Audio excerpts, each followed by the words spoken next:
Hi, welcome back guys. This is your sensei, back with another fanfiction. This is the first part of What If Naruto Had Multiversal Twin Sister? Now before starting, please give this video a like and subscribe to the channel if you want more videos like this. Now let's get into the fanfic. Prologue. The character looked back and forth between Naruto Uzumaki and Iruka-sensei, disbelief washing over them.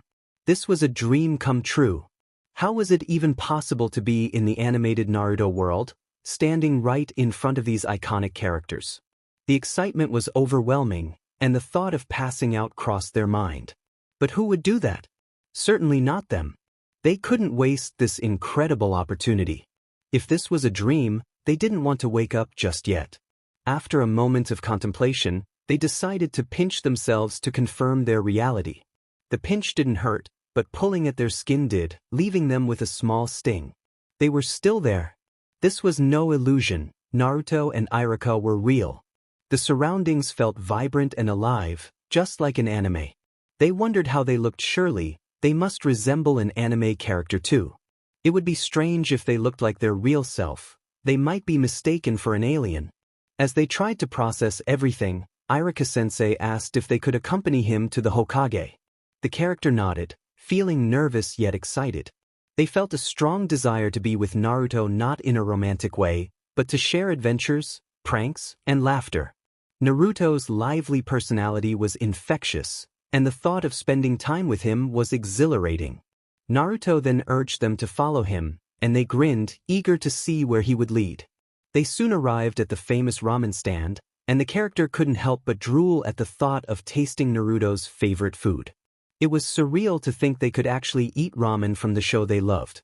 However, a sudden realization hit them: they didn't have any money. The feeling of embarrassment washed over them, but they pushed it aside, focusing on the moment. Hours later, after enjoying a delicious bowl of ramen, they were deep in conversation with Naruto, discussing everything under the sun. Iruka-sensei reappeared, guiding them to the Hokage's office, ensuring they wouldn't wander off again.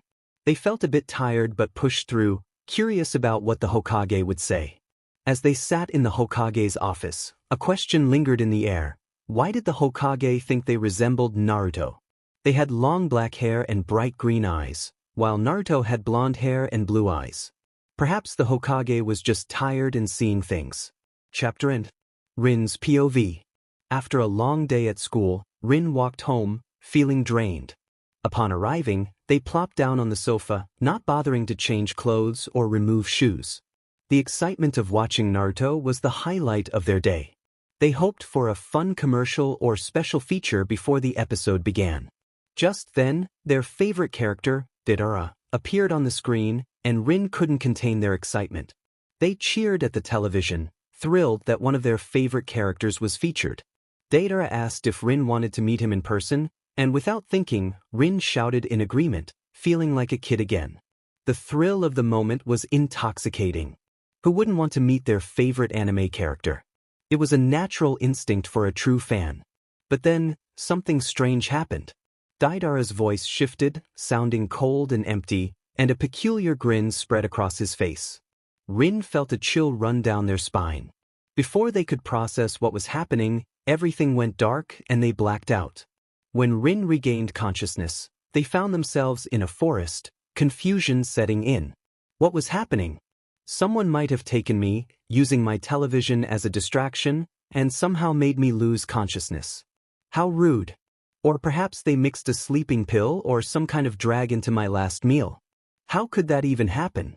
I'm usually aware of my surroundings and what I eat. But most importantly, why did they bring me here? In a forest? I've seen shows and heard stories about kidnappers. They typically take their victims to old houses or warehouses, tying or locking them up. They don't leave their victims in open areas like this. Maybe I'm mistaken. Perhaps I wasn't kidnapped, and Dede really meant what he said, but that can't be right. That's what someone obsessed with Naruto might think after watching an exciting commercial featuring their favorite anime characters, passing out for unknown reasons, and waking up in a completely different place. I closed my eyes again, still lying on the ground. I sighed deeply and suddenly heard Naruto's voice. Naruto. No, I must be dreaming or hearing things. Maybe there's another fan nearby watching an episode on a tablet, and that's where Naruto's voice is coming from. But then I heard footsteps. Someone was running toward me. A boy exclaimed, urging me to wake up while shaking my shoulders. He must be the one watching an episode, but his voice sounded so familiar. Another voice asked who I was, and I realized he said Naruto. I opened my eyes to see an animated Naruto sitting beside an animated Iruka. Was I in front of a massive 3D screen with incredible realistic features, or was I inside a room surrounded by 3D screens? Minutes passed as I stared at them, and then the animated Iruka broke the silence. He greeted me and asked if I was a new student. My throat felt dry, and I struggled to respond. I stammered that I wasn't a new student, and it came out worse than I expected. Iruka then asked for my name, and I hesitated. Should I tell him my real name or change it? I decided to trust him and introduced myself as Rinn. Iruka seemed uncertain but asked if I would come with him to the Hokage. I agreed, knowing this would happen. I stood up and followed him. I realized I wasn't in a forest. The huge tree I saw was just the first thing that caught my eye. I was actually in the academy, behind the tree where Naruto often spent his time. I couldn't believe it. Everything around me was animated, even the tiny pebbles, dirt, and tree bark. Iruka noticed something peculiar about me. I resembled Naruto, almost like his female counterpart. I had long blonde hair and whisker-like markings on my face, and my eyes reflected determination without sadness. Unlike Naruto, my eyes didn't show any hint of sorrow. As we walked toward the large building where the Hokage was, Naruto playfully invited me to join him. He still wore his goggles, indicating I was at the beginning of the story. I could still prevent Haku and Zabuza from facing their tragic fates. I didn't hesitate to follow Naruto, and soon we arrived at a familiar place, Ichiraka Ramen. I was thrilled. Naruto exclaimed that I must be new and hadn't tasted the delicious ramen yet, but I had a problem. I didn't have any money. Naruto assured me he would treat me for today, but only one bowl since he didn't have much money either. He looked at his cute frog wallet. I thanked him, and he laughed at my response. He ordered 2 bowls for us, and we eagerly awaited our meal. Tucci, the ramen chef, served us the most delicious food in the anime world. We both exclaimed our gratitude before breaking our chopsticks. As we devoured our ramen, Tucci asked Naruto about his new friend. Naruto introduced me, and I jokingly declared that I didn't like the ramen, pausing dramatically before revealing I loved it. They sighed in relief. Naruto playfully accused me of almost giving him a heart attack. Tucci, hearing my declaration, offered me 2 more bowls of ramen since I was a new regular customer. I was amazed. I promised Naruto I would treat him the next day, and he stared at me, realizing I had used his catchphrase. The memories of watching Naruto in the living room made Rinn smile as she subconsciously mimicked the antics she used to do back in her real world. She would often pretend to be Naruto, exclaiming his catchphrase and swinging a plastic kunai while performing silly ninja moves, sometimes knocking over items in her living room. She enjoyed imitating her favorite characters, capturing their mannerisms and speech. As she dug into her ramen, Naruto watched her with an adorable pout. Rinn couldn't help but express her delight at his presence, offering him a second bowl of ramen. She insisted that she couldn't be selfish while he made such a cute face. When he hesitated, she encouraged him to take it, feeling a warmth in her heart as he gratefully accepted the bowl and began to eat. The sun had set, and night enveloped the village as they continued their conversation, but Rinn felt a nagging thought that something was amiss. Meanwhile, Iruka was searching the village, feeling anxious about Rinn's whereabouts. He remembered seeing her with Naruto and wondered where they might be. He ruled out several places, including the academy and Naruto's house, knowing that Naruto was too lazy for training grounds. Finally, he decided to check Ichiraka Ramen, the most likely spot for Naruto at dinner time. As Rinn pondered her forgotten thought, she felt a hand on her shoulder, breaking her concentration. She turned to see a man in a jounin or chunin vest, his face obscured by the curtain of Ichiraka Ramen. Recognizing him, she felt a wave of nervousness wash over her. Iruka greeted her, expressing his concern for her wandering the village without permission. Rinn felt a mix of guilt and anxiety, knowing she was in trouble. She glanced at Naruto, hoping he would understand her unspoken plea for help. Naruto, catching on to her distress, quickly intervened. He took the blame, claiming it was his idea to treat Rinn to ramen, insisting it wasn't her fault. Irika's stern voice cut through the air, and he instructed Naruto to go home, emphasizing the importance of returning before it got too late. Reluctantly, Naruto agreed, waving goodbye to Rinn as he walked away, promising to see her the next day. Rinn felt a flutter of happiness at his words, returning his wave with a smile. After their goodbyes, Irika guided Rinn to the Hokage's office, holding her arm gently to ensure she wouldn't wander off again. She felt exhausted, her eyelids heavy as they climbed the seemingly endless stairs. Irika noticed her fatigue and reassured her that she would soon be able to rest. Upon entering the Hokage's office, Rinn was greeted by the Hokage, who inquired if she was indeed Rinn. She nodded, too tired to speak much. Gathering her remaining strength, she expressed her desire to be part of the village, to study at the academy with Naruto, and to become a ninja.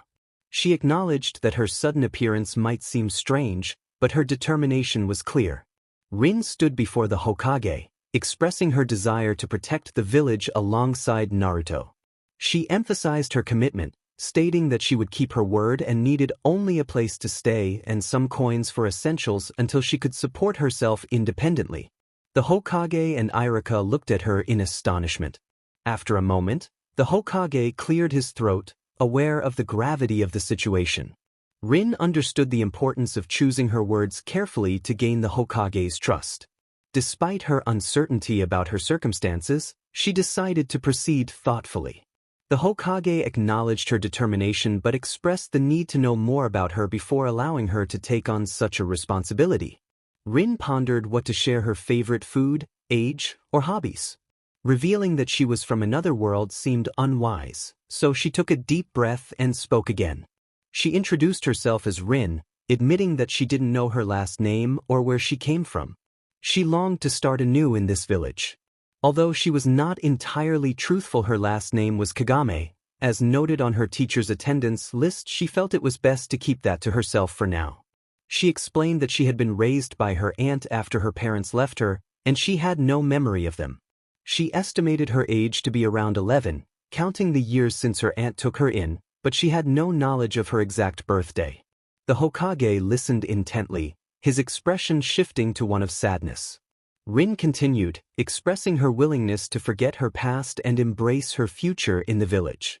She declared her desire to become a powerful ninja and requested to study with Naruto at the academy, assuring them that she was a fast learner and could begin immediately. The Hokage agreed to her request but mentioned the lack of available housing. Rinn felt a surge of frustration but reminded herself to stay calm. She didn't want to sleep on the streets. When the Hokage suggested she stay with someone she knew, Rinn's heart raced at the thought of staying with Naruto. She asked if she could stay with him, and the Hokage confirmed it, provided Naruto was willing. Rinn felt a wave of relief. She was confident that Naruto would accept her as a friend. Before she left, the Hokage posed a curious question about her resemblance to Naruto. Rinn was taken aback, noting their differences in appearance. She had long black hair and green eyes, while Naruto had blonde hair and blue eyes. She thought the Hokage must be mistaken, but he insisted that she bore similarities to Naruto, including features like whiskers. Exhausted, Rinn shrugged off the inquiry, expressing her need for rest before starting school the next day. The Hokage granted her permission to leave, and she turned to Irika, who seemed puzzled by her intense gaze. Realizing she wanted him to accompany her, he offered to take her to Naruto's place. As they walked downstairs, Rinn's excitement bubbled over, and she exclaimed her eagerness to sleep. However, she suddenly fainted, and Irika caught her just in time. He couldn't help but chuckle at her peaceful expression as he carried her to Naruto's house. Minutes later, Irika knocked on Naruto's door, calling for him to open up. A loud crash echoed from inside, prompting Irika to check if everything was all right. When the door swung open, he was met with the sight of Naruto's messy room and the boy himself, who had clearly just woken up. Irika explained that Rinn would be staying with Naruto from now on, and though he was still groggy, Naruto was about to learn that his life was about to change in unexpected ways. To be able to, I turned on the lights. The girl was Rinn. Irika-sensei explained that she would be staying with me from now on, and my sleepiness vanished instantly. I was excited about the news and asked why he was carrying her. Irika-sensei informed me that she had passed out after talking to the Hokage due to exhaustion. He then asked where he could place her. I quickly suggested my bed, pointing at it eagerly. "But where will you sleep, Naruto?" he questioned. I reassured him not to worry about me as he shrugged and placed Rinn on my bed. After saying goodnight, he left. I tidied up my room, putting away my dirty clothes, throwing out ramen cups and trash, organizing my clean clothes, and finally laying my extra mattress on the floor. With everything in order, I closed my eyes and fell asleep. The next morning, I woke up to find Rinn in a messy state. The blankets were nearly on the floor, and she was hugging the pillow, half of her body hanging off the bed. More interestingly, her shirt had lifted, revealing a mark on her stomach that was identical to mine. We shared the same mark. Confused about what it meant, I gently pulled her shirt down to cover her skin before waking her up. Rinn stirred when I shook her awake, recognizing my voice. She was surprised to find herself in my place after falling asleep at the Hokage's. I grinned and held up a can of paint, indicating our plans for the day. She smirked but then frowned, questioning how I was already dressed and ready to go. I explained that I had decided to get ready first since she was still asleep. She insisted I wait for her while she prepared. I watched as she brushed her hair and used a spare toothbrush I had given her. After her bath, she borrowed one of my orange jumpsuits. When she emerged, I was taken aback by how much we looked alike. She whispered to herself, realizing she resembled me. I was surprised but pleased, and we both acknowledged our twin-like appearance. I then shared our plan for the day. Meanwhile, Irika-sensei was searching for us, wondering where we had gone. Suddenly, 2 jounins entered, announcing my arrival, which annoyed him. He instructed the class not to cause trouble while he followed the ninjas. Rinn and I had just finished painting the Hokage faces, and it was a chaotic scene. We laughed as we evaded the ninjas chasing us, high-fiving each other in excitement. When we spotted Irika-sensei, we attempted to hide, but our camouflage was far from effective. Despite knowing the story's flow from watching it repeatedly in my world, I was enjoying the adventure with Rinn, even if it was a bit silly. Our laughter was cut short when Irika-sensei caught us. He scolded us, but we continued to laugh quietly, ignoring him. He tied us up and brought us to the academy, where he threw us gently to the floor. I noticed the entire class staring at me, and they looked just like the characters from the series. Some students questioned why there was a girl version of me, suggesting I might be a clone. I found it amusing but was slightly offended by the comment. As they speculated about my identity, I grew frustrated and shouted that I was not a clone but a real person, vowing to get back at those who doubted me once I was free. Irika-sensei then introduced me to the class, asking why I was wearing my clothes. Curiosity was nagging at her. She still didn't have any clothes to wear and needed to take a bath, so she had borrowed his clothes for the time being. She spoke in a hushed tone, but it was a little too loud. He sighed and informed his students that they would be practicing the transformation technique again. This was Naruto and Rinn's punishment for being so stubborn. From Sasuke's perspective, he wondered who she was and why she looked so much like Naruto. Was she somehow related to him? Those questions echoed in his mind as he worked on the technique. At first, he hesitated to believe she was a clone, considering Naruto had failed many times with that simple technique. It would be a miracle if he managed to pull off such a trick, and Sasuke found it hard to believe that this girl was real, given how much she resembled Naruto. He glanced over to see Naruto teaching her the hand signs for the technique and sighed. He knew he shouldn't pry into others' affairs, but his curiosity was overwhelming. He would find out soon enough. From Rinn's perspective, she felt a rush of excitement. Naruto had taught her how his unique technique worked. She remembered the time he had made Irika-sensei's nose bleed and laughed at the memory. Naruto had transformed into a girl who looked like her, but younger and prettier. Just kidding. She chuckled at the thought. Now it was her turn. She performed the hand signs and shouted the command to transform. She turned into a boy, resembling Naruto, but with clouds covering his private parts, just like Naruto's technique. The real Naruto laughed, and Irika-sensei scolded her as expected. The entire class erupted in laughter, except for the emo boy and the lazy one. After a few minutes of causing mischief, it was finally time for them to go home. Rinn paused and told Naruto to wait for her while she quickly retrieved something. She left him by his favorite tree in front of the academy, where he sat on the swing. As she dashed toward the building where the Hokage was, she called out to him, and he responded from a distance. Upon entering the Hokage's office, she burst through the door, catching the attention of the Hokage and several familiar jounins. She apologized for her abrupt entrance and asked if she could speak with the Hokage.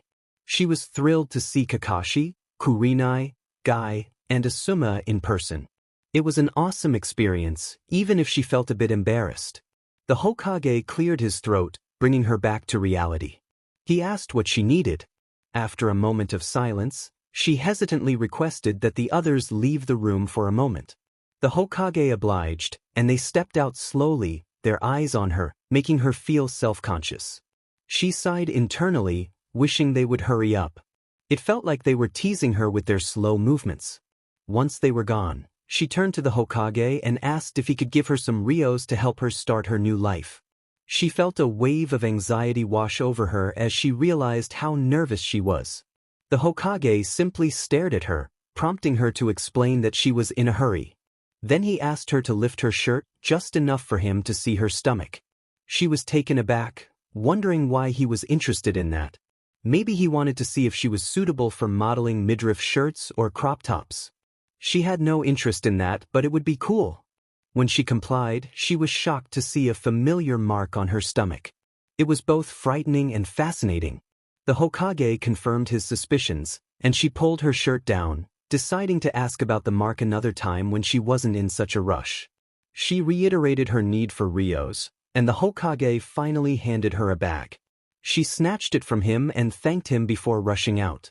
As she ran back to the tree where she had left Naruto, she half expected to find him looking sad. Instead, his face lit up with a grin when he saw her. She called out to him, waving her hand. The loneliness she had seen moments before vanished, replaced by his happiness. She ran up to him, slightly out of breath, and he looked worried, patting her back. He asked why she had run so fast, and she explained that she thought he might leave her behind. He reassured her that he would never do that. She sighed, realizing that her assumptions had hurt her. She reminded him of the promise she had made, and he looked at her with narrowed eyes, trying to recall what she had said earlier. She took his hand, and they walked together, returning to Ichiraku Ramen, which stood before them. Naruto asked if he would be treated today, and the response was a cheerful confirmation. A bowl of ramen was ordered for him, along with one for herself. Minutes later, Naruto had devoured 5 bowls of ramen while she had 3. They were delicious, but she recalled hearing that eating too much before bed could lead to poor digestion and weight gain. It was already nighttime, so she decided to be cautious. She asked Naruto if he thought that was enough for the day, mentioning she had something else to do and invited him to join her. After paying for their meal, they headed to the store for clothes. Naruto agreed to accompany her, seeing her need to shop. Naruto sat on a bench, waiting for her to emerge from the dressing room. When she finally stepped out, he was taken aback by her appearance. She wore a cute orange long-sleeve top paired with matching shorts, accented with blue lining. The outfit highlighted her figure, cinched at the waist with a black belt. Her blue knee-high boots completed the look, and her hands were wrapped in bandages. He enthusiastically told her it looked awesome, giving her a thumbs up. She expressed her eagerness to leave the store, mumbling to herself, which made him chuckle. After she paid for her purchases, they headed home. Once home, she changed into her pajamas and prepared for bed but noticed Naruto sleeping on the floor. Concerned, she asked if he was comfortable. He assured her he was fine, and she yawned in response, agreeing to go to sleep. The next morning, they woke up at the same time and went through their morning routines. Today was significant. They were set to receive their forehead protectors and become official leaf ninjas. However, Naruto felt nervous and sad, fearing he would fail, as he had in the series. She wished she could teach him the hand signs, but for now, she resolved to comfort him with encouraging words. As the hours passed, they both faced disappointment. Neither had passed the exam.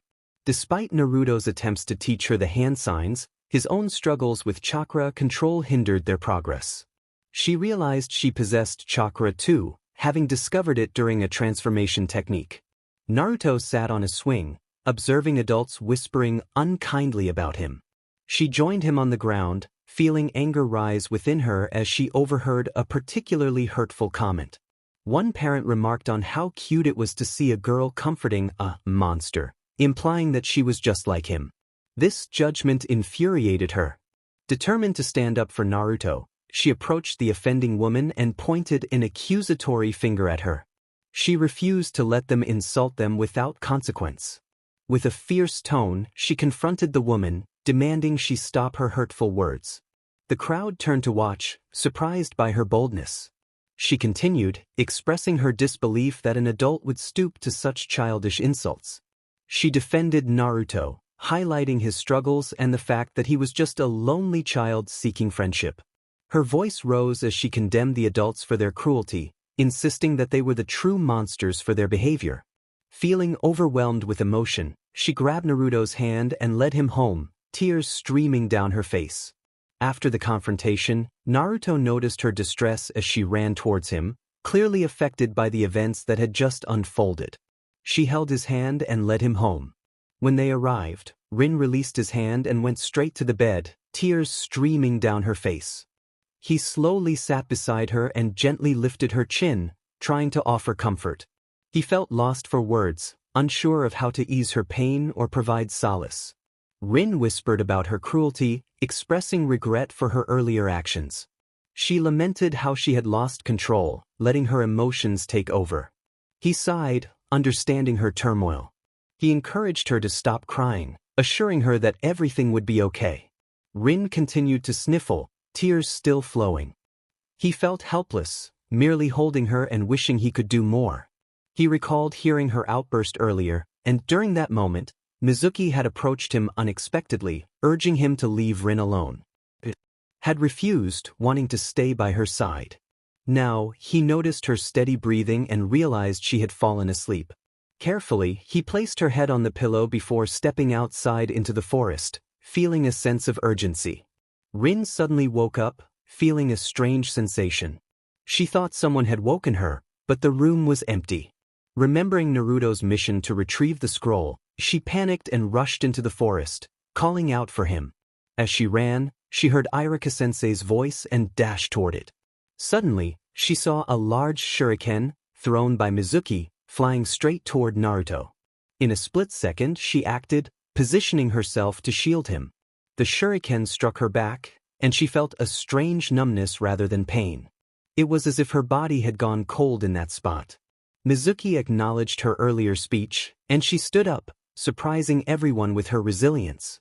With determination, she yanked the shuriken from her back, showing no signs of pain.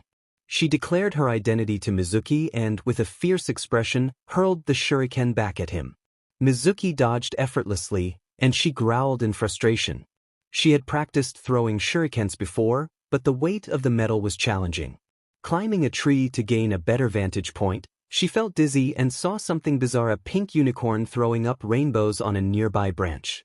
Confused, she heard a voice urging her to help her brother, but she was puzzled. She had no siblings. Suddenly, she realized she was dreaming, caught in a strange nightmare with a unicorn and an oversized squirrel. The absurdity of gummy bears chasing her added to the chaos. As the squirrel transformed into a fish, she felt a mix of disbelief and frustration. Riding the fish while being chased by gummy creatures felt surreal. Then the fish leaped off an imaginary cliff, and everything went black. In that darkness, the fourth Hokage appeared before her, leaving her in awe. She couldn't believe her eyes, feeling a rush of excitement mixed with confusion. Rinn felt a rush of determination as she remembered her dream. She had no idea who her sweetheart was referring to, but one person needed saving right now, Naruto. She was ready to be the hero, even if she had no real fighting skills. With a confident mindset, she decided she would save him, feeling invincible despite her doubts. As she spotted Mizuki nearby, Rinn knew she had to act quickly. She didn't want to keep saying she would save Naruto without actually doing it. In a moment of inspiration, she and Naruto simultaneously performed the shadow clone technique, surprising even themselves as numerous clones appeared around them. Iruka-sensei looked astonished, and Rinn felt a mix of excitement and disbelief. She had never mastered any techniques before, and the hand signs were tough to remember. In the next moment, Mizuki lay on the ground, unconscious. Rinn felt a sense of satisfaction, thinking about how luck had not been on Mizuki's side. She rushed over to Naruto, enveloping him in a tight hug. He gasped for air, and Rinn realized her mistake. She had called him her brother, even though they weren't related. Still, their resemblance felt like a bond. As the sun rose, the three of them looked worn out but relieved. Iruka-sensei asked Rinn how she had learned the jutsu, and she hesitated. Should she admit she didn't know or claim it was her skill? In the end, she chose honesty, admitting her confusion. Iruka smiled warmly and decided to let them pass, which prompted Rinn and Naruto to gleefully tackle him, causing all three to tumble to the ground. Iruka presented them with forehead protectors, officially making them ninjas of the leaf. Once they regained their energy, they headed to the academy, stopping for ramen along the way.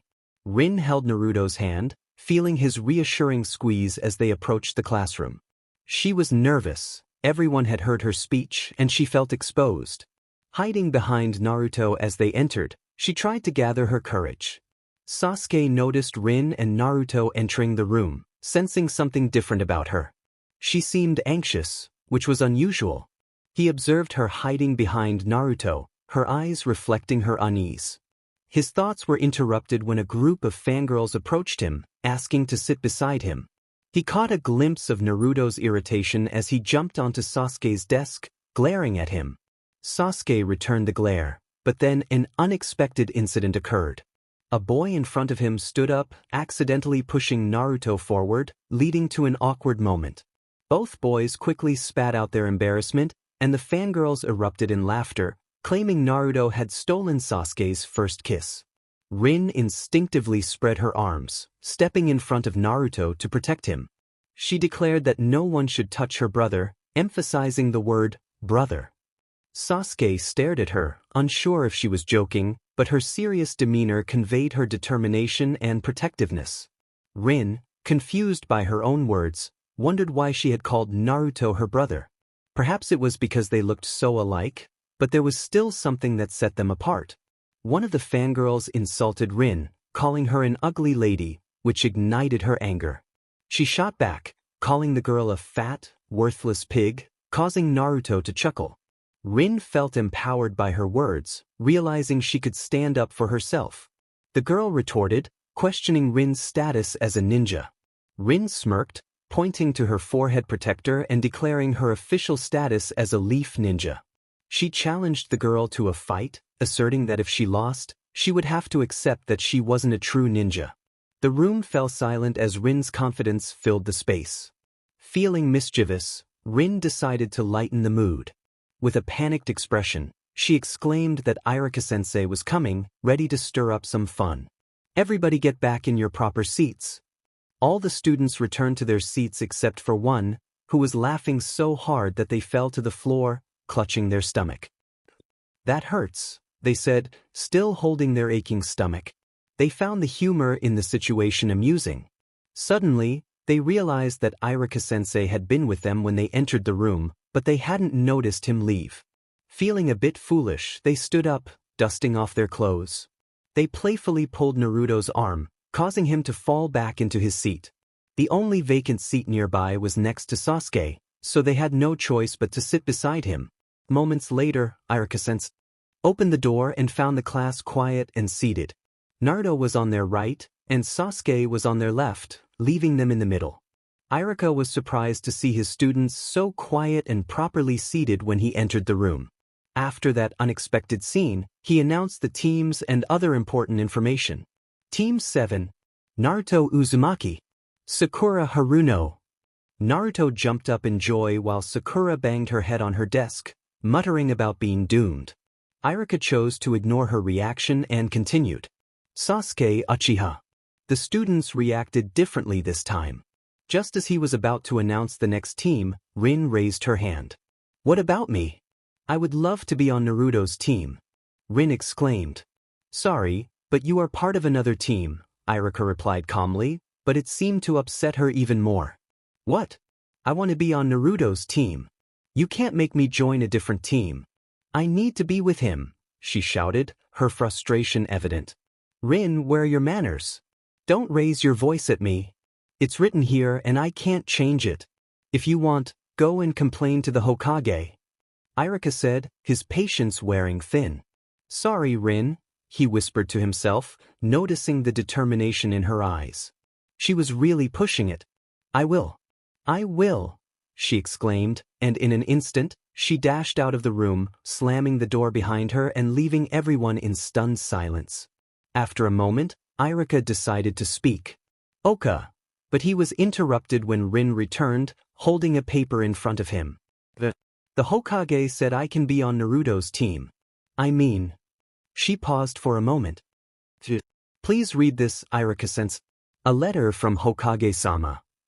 Irika was taken aback by her sudden change in attitude but took the paper from her hand and began to read. It stated that Rinn could indeed be a part of Team 7, signed by the Hokage. He decided to announce it to the class. "Okay then, there will be a sudden change and Rinn will be a part of Team 7. Rinn heard him say it calmly and couldn't contain her excitement. "Yeah. Did you hear that, Naruto? I'll be a part of Team 7 now." She celebrated with a happy dance. "Irika-sensei, why does a brilliant ninja like me have to be on a team with a loser like him?" Naruto shouted, pointing an accusing finger at Sasuke. Rinn found this part amusing. "Naruto, he is the top student in this class, and you are the exact opposite. I'm sure the Hokage made every team balanced," Irika explained. Rinn couldn't help but chuckle at the burn. "Just get out of my way, loser," Sasuke muttered, just loud enough for them to hear. Before Naruto could complain again, Rinn decided to interject. "Irika-sensei, you can continue announcing the teams now." "Sorry about Naruto," she whispered to him. Then she returned to her seat and took a short nap.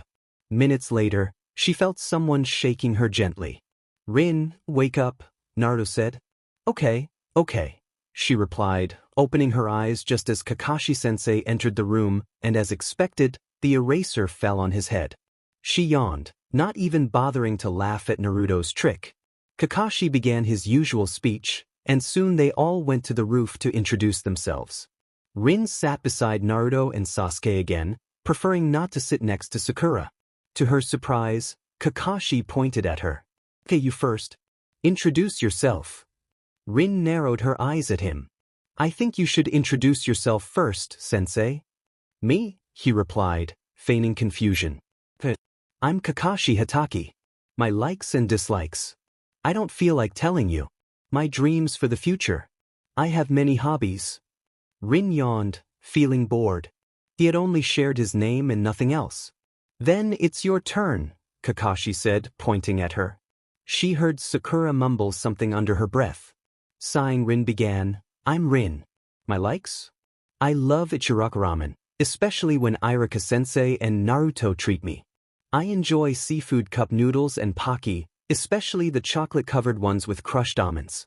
Ice cream is another favorite, particularly Oreo and cookies and cream flavors, but I dislike fruit-flavored varieties. I love sweet and chocolate-flavored treats. My dislikes include waiting 3 minutes for ramen or any noodles to cook. I also hate vegetables. Above all, I can't stand liars and egotistical people. My hobbies involve eating ramen, comparing ramen cups, and indulging in sweet treats while watching my favorite shows. My dream for the future is to become a powerful ninja and support Naruto's dream." Silence followed her introduction. "Okay, your turn," Kakashi said, pointing at Naruto. "I'm Naruto Uzumaki. My likes, dislikes, and hobbies are the same as Rinn's, except for the things that don't involve ramen. My dream for the future is to become the Hokage and help Rinn become a powerful ninja." Rinn felt her heart skip a beat. He cared about her. She thought of him as a big brother, even if that was unlikely. Pretending was fun. "It's your turn now," Kakashi said, pointing at Sakura. I'm Sakura Haruno. My likes? Well, the person I like is. She glanced at Sasuke and blushed. My hobbies. Another glance at Sasuke, and she blushed again. My dreams for the future. Yet another glance at Sasuke and she squealed. And your dislikes? Kakashi asked. Naruto and Rinn. Sakura shouted. Rinn couldn't help but feel satisfied. The sentiment was mutual. Rinn decided to rephrase it for clarity. Ahem. I'm going to rephrase it a little, Sakura, for them to understand. Transforms into Sakura. I'm Sakura Haruno. My likes? Well, the person I like is Sasuke Uchiha. My hobbies involve following Sasuke around everywhere. My dream for the future is to have a family with Sasuke. I dislike Naruto and Rinn. It felt strange saying my own name. Anyway, I transformed back to my original self with a poof and saw Sakura glaring at me. I shrugged her off and pointed a finger at Sasuke, indicating it was his turn. Sasuke introduced himself, stating that he hated almost everything. In my mind I thought, you don't hate me. You love me. He continued, saying there was nothing he particularly liked. I interjected in my thoughts, no. You like tomatoes and I'm sure of it. He claimed not to have a dream, but I knew better. Yes, you do. Your dream is to have a family with Orochimaru and at least 3 kids. I encouraged him, thinking, break a leg, ducky. He mentioned wanting to restore his clan and eliminate a certain someone, to which I thought, as if I'd let you touch my Itachi. I stared at him, my laughter fading, along with the others. I probably looked silly. For doing this. Okay, don't make the air tense. Continue, Kakashi-sensei. I smiled with my eyes closed, sensing the tension in the air. I decided to take a nap on Naruto's shoulder, having heard what Kakashi was going to say many times before. Naruto noticed Rinn sleeping on his shoulder and thought about telling her what Kakashi-sensei had said regarding the survival test they were going to have the next day. To his surprise, he caught Sasuke staring at Rinn, and when Sasuke noticed him looking, he quickly looked away. It was a bit strange. Later, Naruto woke Rinn up, informing her it was time to go home. Rinn realized they were the only ones left on the roof and headed home a minute later. Once they arrived, she went straight to bed, too tired to change or clean herself. She felt exhausted despite having done nothing all day. Naruto wondered how to tell Rinn what Kakashi-sensei had said, but she was already asleep again. He decided it wasn't his problem and changed his clothes before settling onto his uncomfortable mattress on the floor. The next morning, Rinn was shaken awake by Naruto, who insisted they would be late. Sleepily, she told him to go ahead, promising she would follow. After hearing the door close, she returned to sleep. Hours later, Rinn woke up and checked the clock, realizing it was already 9 a.m. She groggily got up, changed her clothes, completed her morning routine, and headed to Ichiraka Ramen. After buying 2 bowls of ramen, she enjoyed her meal. She remembered that Kakashi-sensei had advised them not to eat breakfast, as they would likely throw it up, but she was already familiar with the story. After finishing her meal, she paid Tucci and went to the training grounds where they were supposed to meet. Upon arrival, she was greeted by Sakura and Naruto, who shouted at her for being late. She looked behind her and saw Kakashi-sensei, who began to make excuses about a black cat crossing his path. Enough with the excuses. Naruto interrupted, sounding smug. Kakashi-sensei placed an alarm clock on a post and explained that it was set for noon. Their task was to get a bell from him. Rinn heard Naruto mutter that it seemed easy. Kakashi continued, explaining that they needed to get 1 bell before time ran out and that they would need the intent to kill to succeed. He displayed 3 bells, warning that those who failed to obtain one would be tied up and unable to eat their lunch while he enjoyed his in front of them. Rinn thought this was quite cruel. Kakashi confirmed they could use any weapon, but they needed to ensure they got a bell. Sakura questioned why there were only 3 bells for 4 of them, to which Kakashi replied that it meant one of them would be tied up. Ready. Get set. Naruto suddenly charged at Kakashi with a kunai, but before he could get close, Kakashi had the kunai pointed at Naruto's neck in an instant. I didn't say start yet, but you came at me with intent to kill. I'm starting to like you all, Kakashi remarked.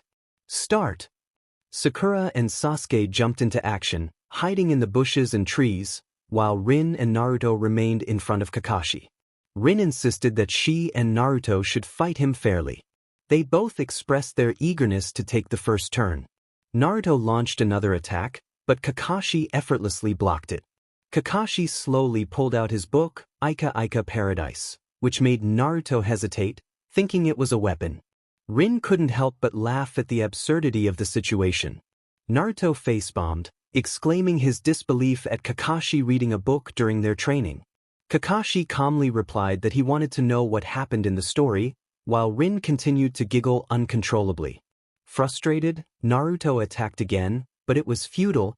Kakashi continued to block his attempts. After a few minutes of watching, Kakashi closed his book and formed a hand sign, causing Sakura and Sasuke to gasp in surprise. Rinn thought to herself, "Here it comes. This will be entertaining." Konoha's secret technique, 1,000 Years of Death, Kakashi announced, and the ensuing chaos was something they would never forget. Rinn burst out laughing as Naruto flew through the air and landed in the river, creating a massive splash. Now it was her turn. She stood up slowly, her laughter fading. Determined to fight Kakashi using taijutsu, she quickly realized it wasn't going well. She kicked, punched, and shouted, but he simply blocked her attacks while reading his book. Kakashi-sensei remarked that she was just like Naruto. Rinn responded with enthusiasm, aiming a kick at his face. He caught her foot, so she attempted to punch him, but he dropped his book and caught her hand, halting her strike. She tried to kick him again with her other foot, but he was too quick, landing a kick to her stomach that sent her flying backward into a tree. The impact surprised her, but it didn't hurt. Deciding to switch tactics, Rinn thought about using ninjutsu. Creating her own techniques sounded fun, though she doubted they would work. Suddenly she shouted, "Blood clones," while performing hand signs. To her astonishment, the technique worked, and her clones surrounded Kakashi, trapping him in a circle. In unison, Rinn and her clones yelled, "Fire style, fireball jutsu," as they unleashed fireballs towards Kakashi. He appeared momentarily shocked but quickly recovered, leaping onto a nearby tree branch and observing her with narrowed eyes. Rinn realized her clones wouldn't disappear unless they were harmed, but she had no idea how to make them vanish. Frustrated, she chased after Kakashi. When they were far from the river, the Kakashi she was pursuing suddenly vanished in a puff of smoke. It was a clone. How had she fallen for such a trick? She dashed back toward the river and found Kakashi being held by Naruto's clones. Rinn rushed in with a kunai, but in an instant, she found herself in Kakashi's place, with Naruto's clones holding her instead. Before she could comprehend what happened, Naruto punched her hard in the face, sending her crashing to the ground. Surprisingly, she felt no pain. Naruto was shocked to see her lying there, blood trickling from her mouth. The metallic taste was unpleasant, but she brushed it off as Naruto helped her to her feet. She asked where Kakashi-sensei was, and Naruto apologized, explaining that he had meant to punch Kakashi but had accidentally hit her instead. Rinn reassured him, suggesting they work together to find Kakashi. They heard a scream. It was Sakura's. Rinn grabbed Naruto's hand and led him to where the sound came from. They found Sakura lying unconscious on the ground. Rinn performed some hand signs and touched her forehead, waking her up. She marveled at her newfound abilities, feeling a strange sense of knowledge. Rinn told Sakura they needed to find Sasuke and help him against Kakashi. She helped Sakura stand, holding both her and Naruto's hands as they made their way to Sasuke. When they arrived, they spotted Sasuke's head poking out from the ground. Rinn quickly covered Sakura's eyes before she could see him. Sakura whispered, asking where Sasuke was, and Rinn instructed her not to scream or panic. Sakura nodded, and Rinn removed her hand, ready to cover her mouth again if necessary. As expected, Sakura gasped, and Rinn quickly covered her mouth, reminding her not to scream. She approached Sasuke, who glared at her. Sitting a safe distance away, Rinn smirked and asked what he had to say. Sasuke quietly requested to be freed. Rinn decided to tease him a bit, responding that he needed to ask for help properly. After a moment of silence, he sighed and asked again, this time more politely. Rinn stood up, surprising him, and cheerfully agreed to help. She performed the hand signs again, and to her delight, Sasuke slowly began to rise from the ground. She realized she could control the earth, which was thrilling. Once he was free, Rinn insisted that they needed to work together to fight Kakashi-sensei.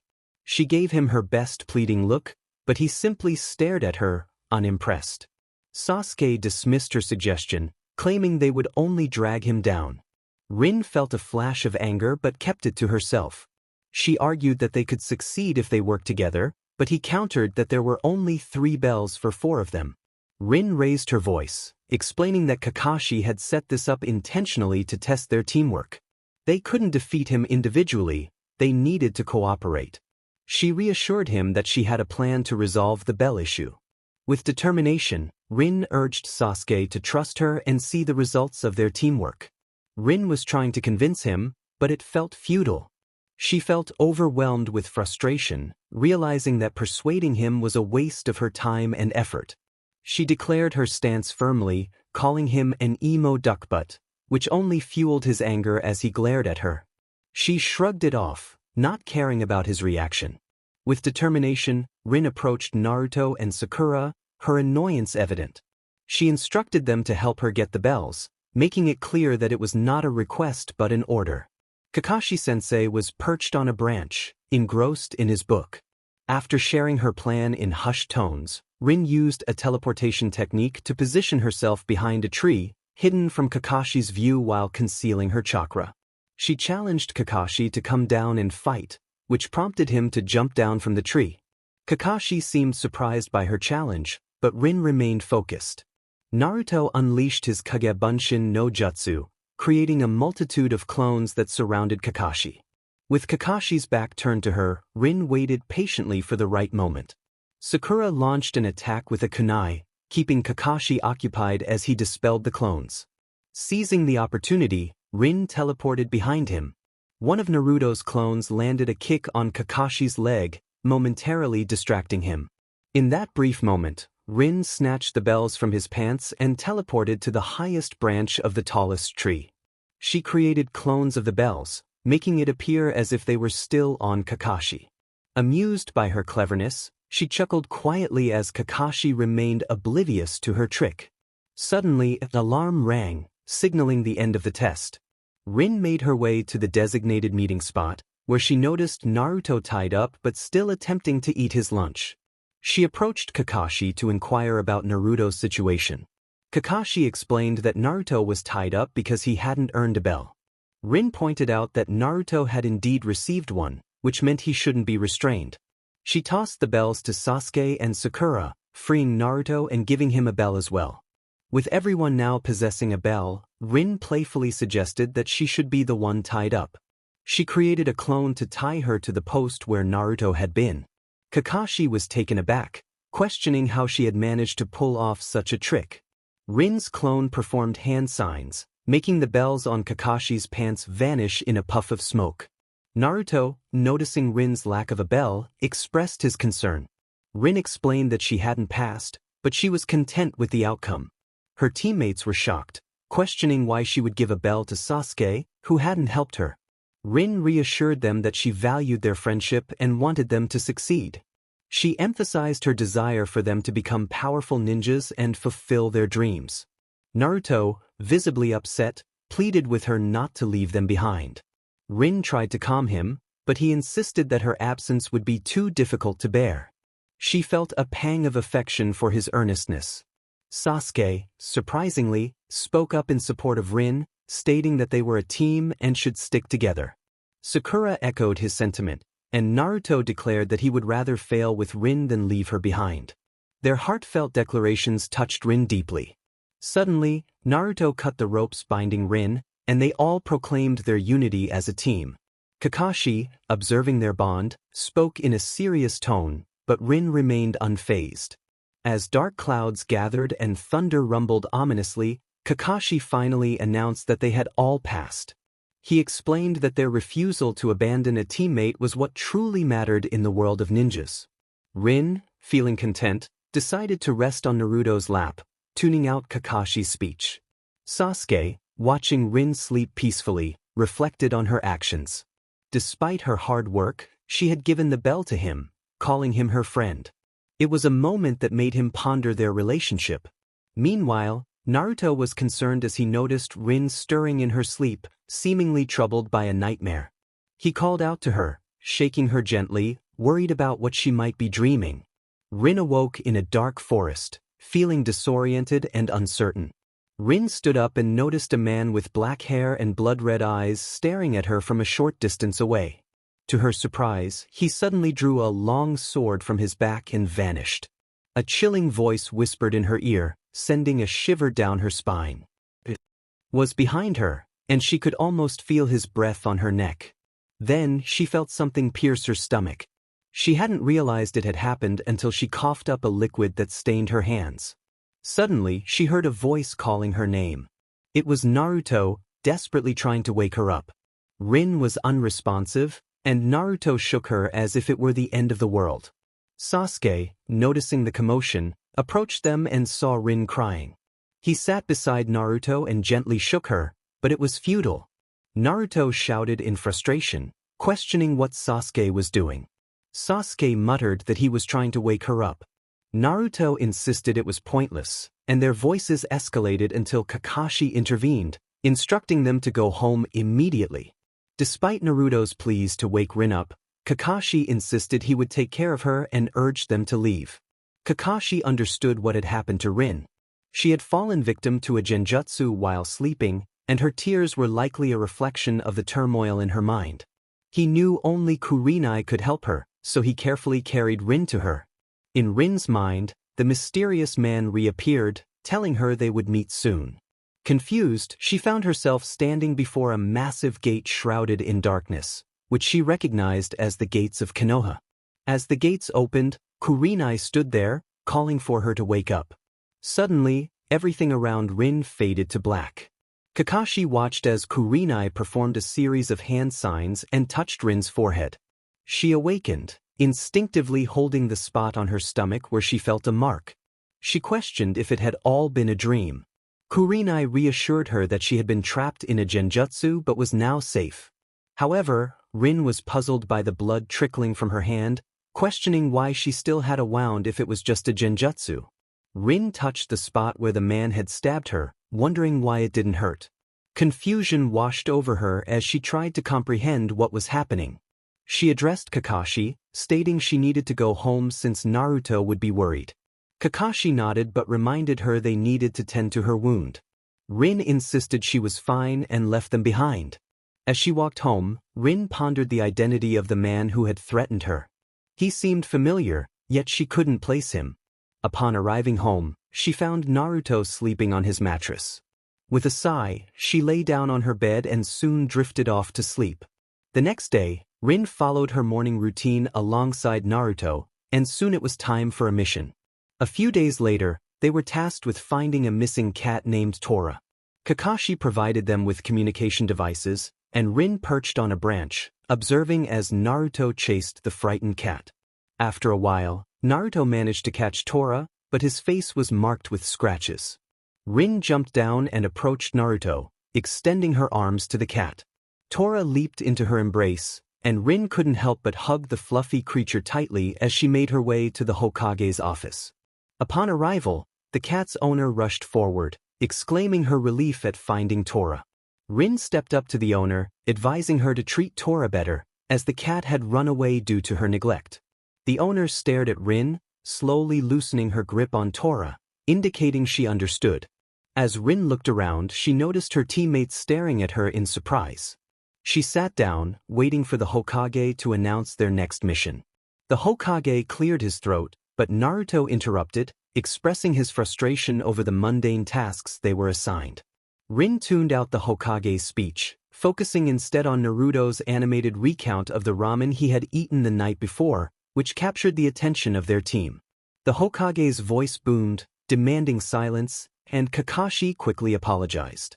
Rinn, however, remained lost in her thoughts, ignoring the ongoing discussion. Minutes later, Tazuna entered, holding a bottle of sake. He shouted at the group, expressing his disbelief that these young ninjas would be the ones to protect him. He pointed out that they didn't even look like ninjas, especially singling out the shortest one with an idiotic expression. Naruto, grinning, asked who the shortest one was, and the team lined up for comparison. Sasuke was the tallest, followed by Sakura, and by a slide of luck, the narrator was just an inch taller than Naruto, leaving him as the shortest. Laughter erupted as Naruto charged at Tazuna, but Kakashi swiftly caught him by the collar before he could reach the man. Tazuna then pointed at the narrator, questioning if she was Tazuna's twin sister, further insulting her appearance. The narrator felt a surge of anger at the comment. She charged at Tazuna, kunai in hand, declaring her intent to retaliate. Kakashi, however, held her back, reminding her that they should not harm the person they were meant to protect.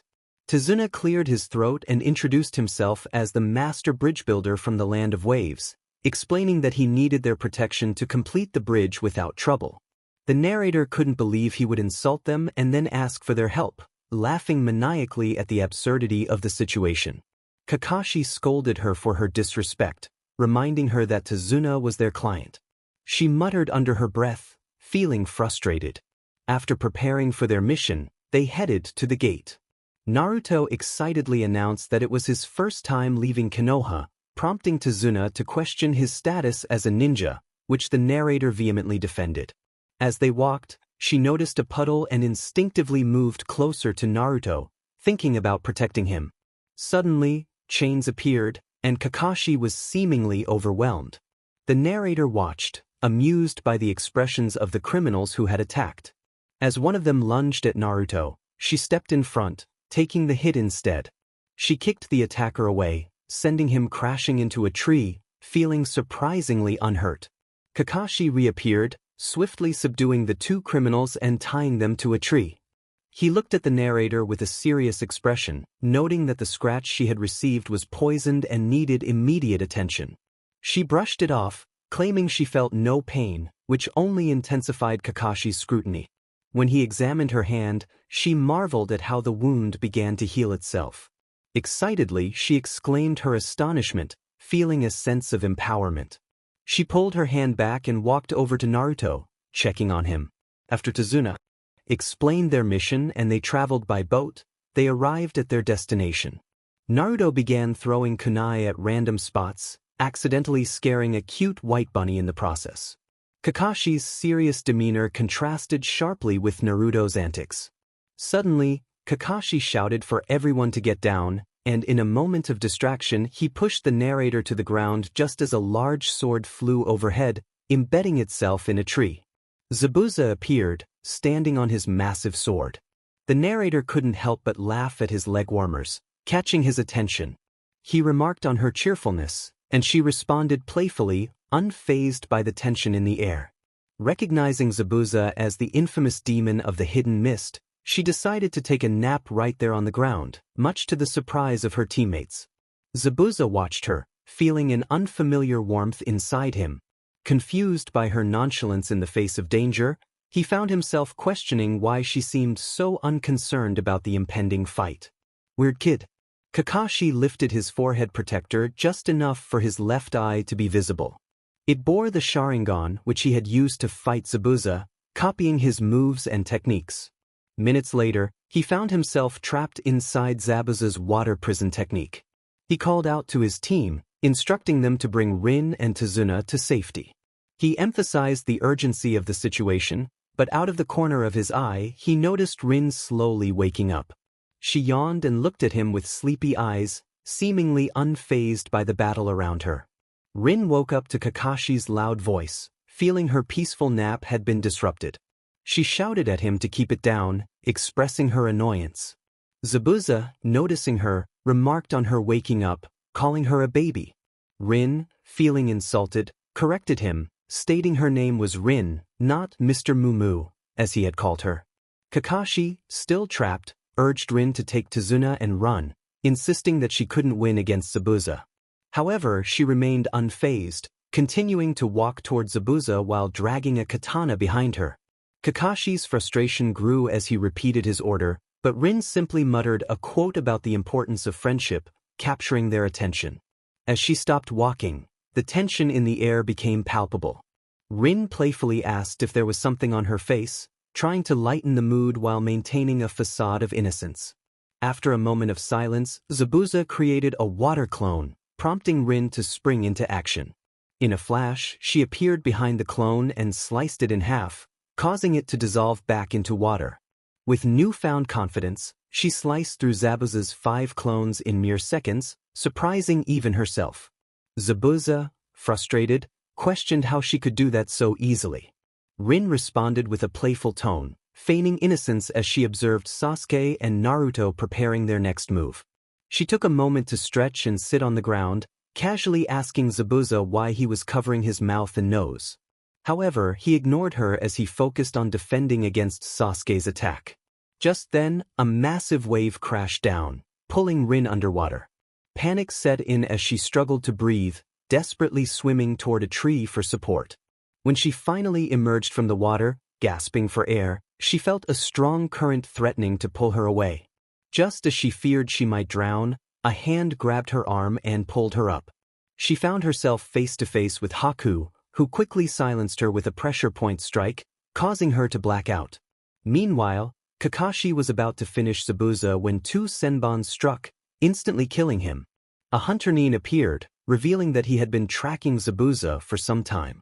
He explained that even in death, Zabuza's body held valuable clues and evidence, and he needed to take it with him. After thanking Kakashi for his assistance, the hunter Nin disappeared with Zabuza's body. Kakashi instructed his team to follow him, but suddenly he felt an overwhelming heaviness and collapsed. Concerned, his team rushed to his side, questioning his well-being. Kakashi assured them he was fine, attributing his condition to overusing his Sharingan before succumbing to unconsciousness. Haku, meanwhile, had placed Zabuza in a near-death state to deceive Kakashi. As Zabuza regained consciousness and removed the senbons from his neck, Haku cautioned him about the dangers of being reckless. In the midst of this, Rinn slowly began to wake up, her consciousness returning as the events unfolded around them. "Oh yes, I carried her, and now she is beside Zabuza," slowly getting up. "How did she even know my name? I hadn't seen her before, so how did she know my name? I had made her unconscious a while ago because I found her suspicious." Rinn woke up to see Haku and Zabuza staring at her. To her delight, Haku had removed his mask, revealing his beautiful face. She couldn't contain her excitement and exclaimed how pretty he was, suddenly hugging him, which caught him off guard and caused them both to fall to the ground. Haku gently removed her arms from around him, and she pouted, noticing his face turn slightly red. It was adorable, and she found herself staring at him with only a few inches between their faces. Haku then asked how she knew his name, and she felt a wave of nervousness wash over her as she crawled backwards slightly. She hesitated, unsure of what to say, and her response came out more like a question than an answer. Zabuza, curious, inquired if she really knew Haku's name. Haku confirmed that she had shouted it when he helped her earlier. Rinn began her story, explaining how she had been sitting on the ground, lost in thought, when a powerful wave of water had crashed over her. She couldn't swim and was swept away by the current, struggling to breathe. Just when she thought she might drown, she spotted a tree and managed to grab hold of it. To her surprise, a hand reached out and pulled her up, and when she recognized Haku, she accidentally shouted his name, which startled him and led him to put her to sleep. They stared at her in silence, and Haku asked if he knew her. She playfully replied that he did not, but he pressed on, asking how she knew who he was. Rinn claimed she had seen him somewhere but couldn't quite remember where.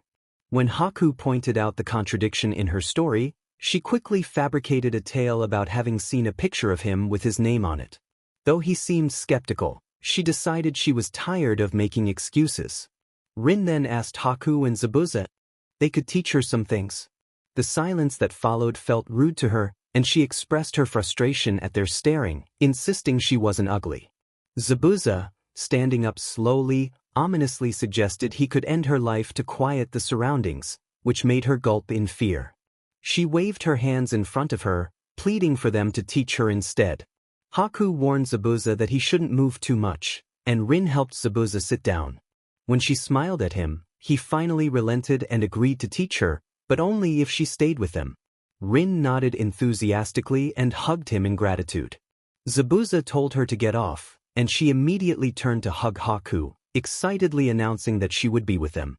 Haku, slightly overwhelmed, could only sweat drop at her enthusiasm. As night fell, Rinn yawned and suddenly felt sleepy, blacking out once again. Haku watched as Rinn fell unconscious, smiling to himself at how peacefully she slept despite her clumsiness. Zabuza instructed Haku to bring her along, and Haku complied, finding her surprisingly light to carry. However, one question lingered in his mind: how did she know his name? Meanwhile, Naruto, having returned home with Kakashi after the fight, noticed Rinn was missing. He recalled that she had been sleeping during the battle and suddenly disappeared when the water technique flooded the area. Panic set in as he realized she couldn't swim well and might still be at the fight site, unaware of how to get to Tazuna's house. He rushed out, telling Sasuke and Sakura to stay behind and watch Tazuna. Sasuke, realizing Rinn was gone, urged Sakura to follow Naruto while he would be right behind them. Sakura quickly complied, and Sasuke shouted to Tazuna that he would be leaving to search for Rinn before running after them. Naruto arrived at the river where the fight had taken place, panting and calling out for Rinn. "Where are you?" Silence answered the question. Naruto felt a surge of relief when he heard someone shout his name, thinking it was Rinn, but when he looked back, it was Sakura, panting heavily. Sasuke soon joined them, running toward their location. Naruto expressed his frustration, demanding to know why they were there instead of watching Tazuna. Sakura apologized, explaining that they hadn't noticed Rinn was missing and asked to help find her.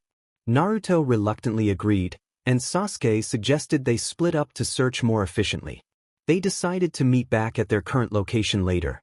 Hours passed, and Naruto's throat was sore from shouting, his legs trembling with exhaustion. He reminded himself that he needed to find Rinn and couldn't give up. Just as he was about to move, Kakashi appeared, using crutches for support. He calmly asked what Naruto was doing out so late, though Naruto sensed the underlying anger in his voice. Naruto explained that they were searching for Rinn, who had suddenly disappeared. Kakashi instructed him to get some rest and assured him they would search for her the next day after training. Before Naruto could protest, Kakashi vanished, leaving him alone with his thoughts. He sighed, feeling defeated, and slowly walked back to Tazuna's house. Sasuke, after hours of searching, decided to return to their meeting spot, where he found Sakura waiting. She asked if he had found Rinn, but he shook his head. She then inquired about Naruto's whereabouts. Just then, Kakashi appeared again, informing them that Naruto had already gone home and that they should do the same. He assured them they would continue the search the following day. Sasuke led the way back to Tazuna's house, wondering where Rinn could be and hoping she was safe. Sakura followed Sasuke, noticing his deep contemplation as he gazed at the starry sky. She thought he looked sad and realized he was likely worried about Rinn, just like she was. This made her smile, recognizing that he cared for someone. When Naruto arrived at Tazuna's house, he went to his shared room with Sasuke. Lying down on his mattress, he thought about Rinn, hoping she was all right wherever she was, before drifting into a deep sleep. Sasuke entered their room, noticing Naruto already asleep. He muttered to himself that he should sleep too, vowing to find Rinn the next day and hoping she was okay. He lay down, staring out the window before succumbing to sleep. Sakura entered her room, feeling a wave of sadness wash over her at its emptiness. She had expected to share it with Rinn, who would have greeted her cheerfully.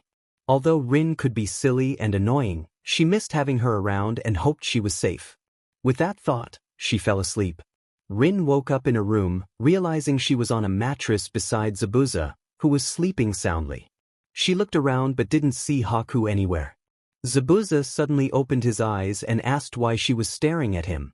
Rinn feigned innocence, pointing to herself and asking about Haku.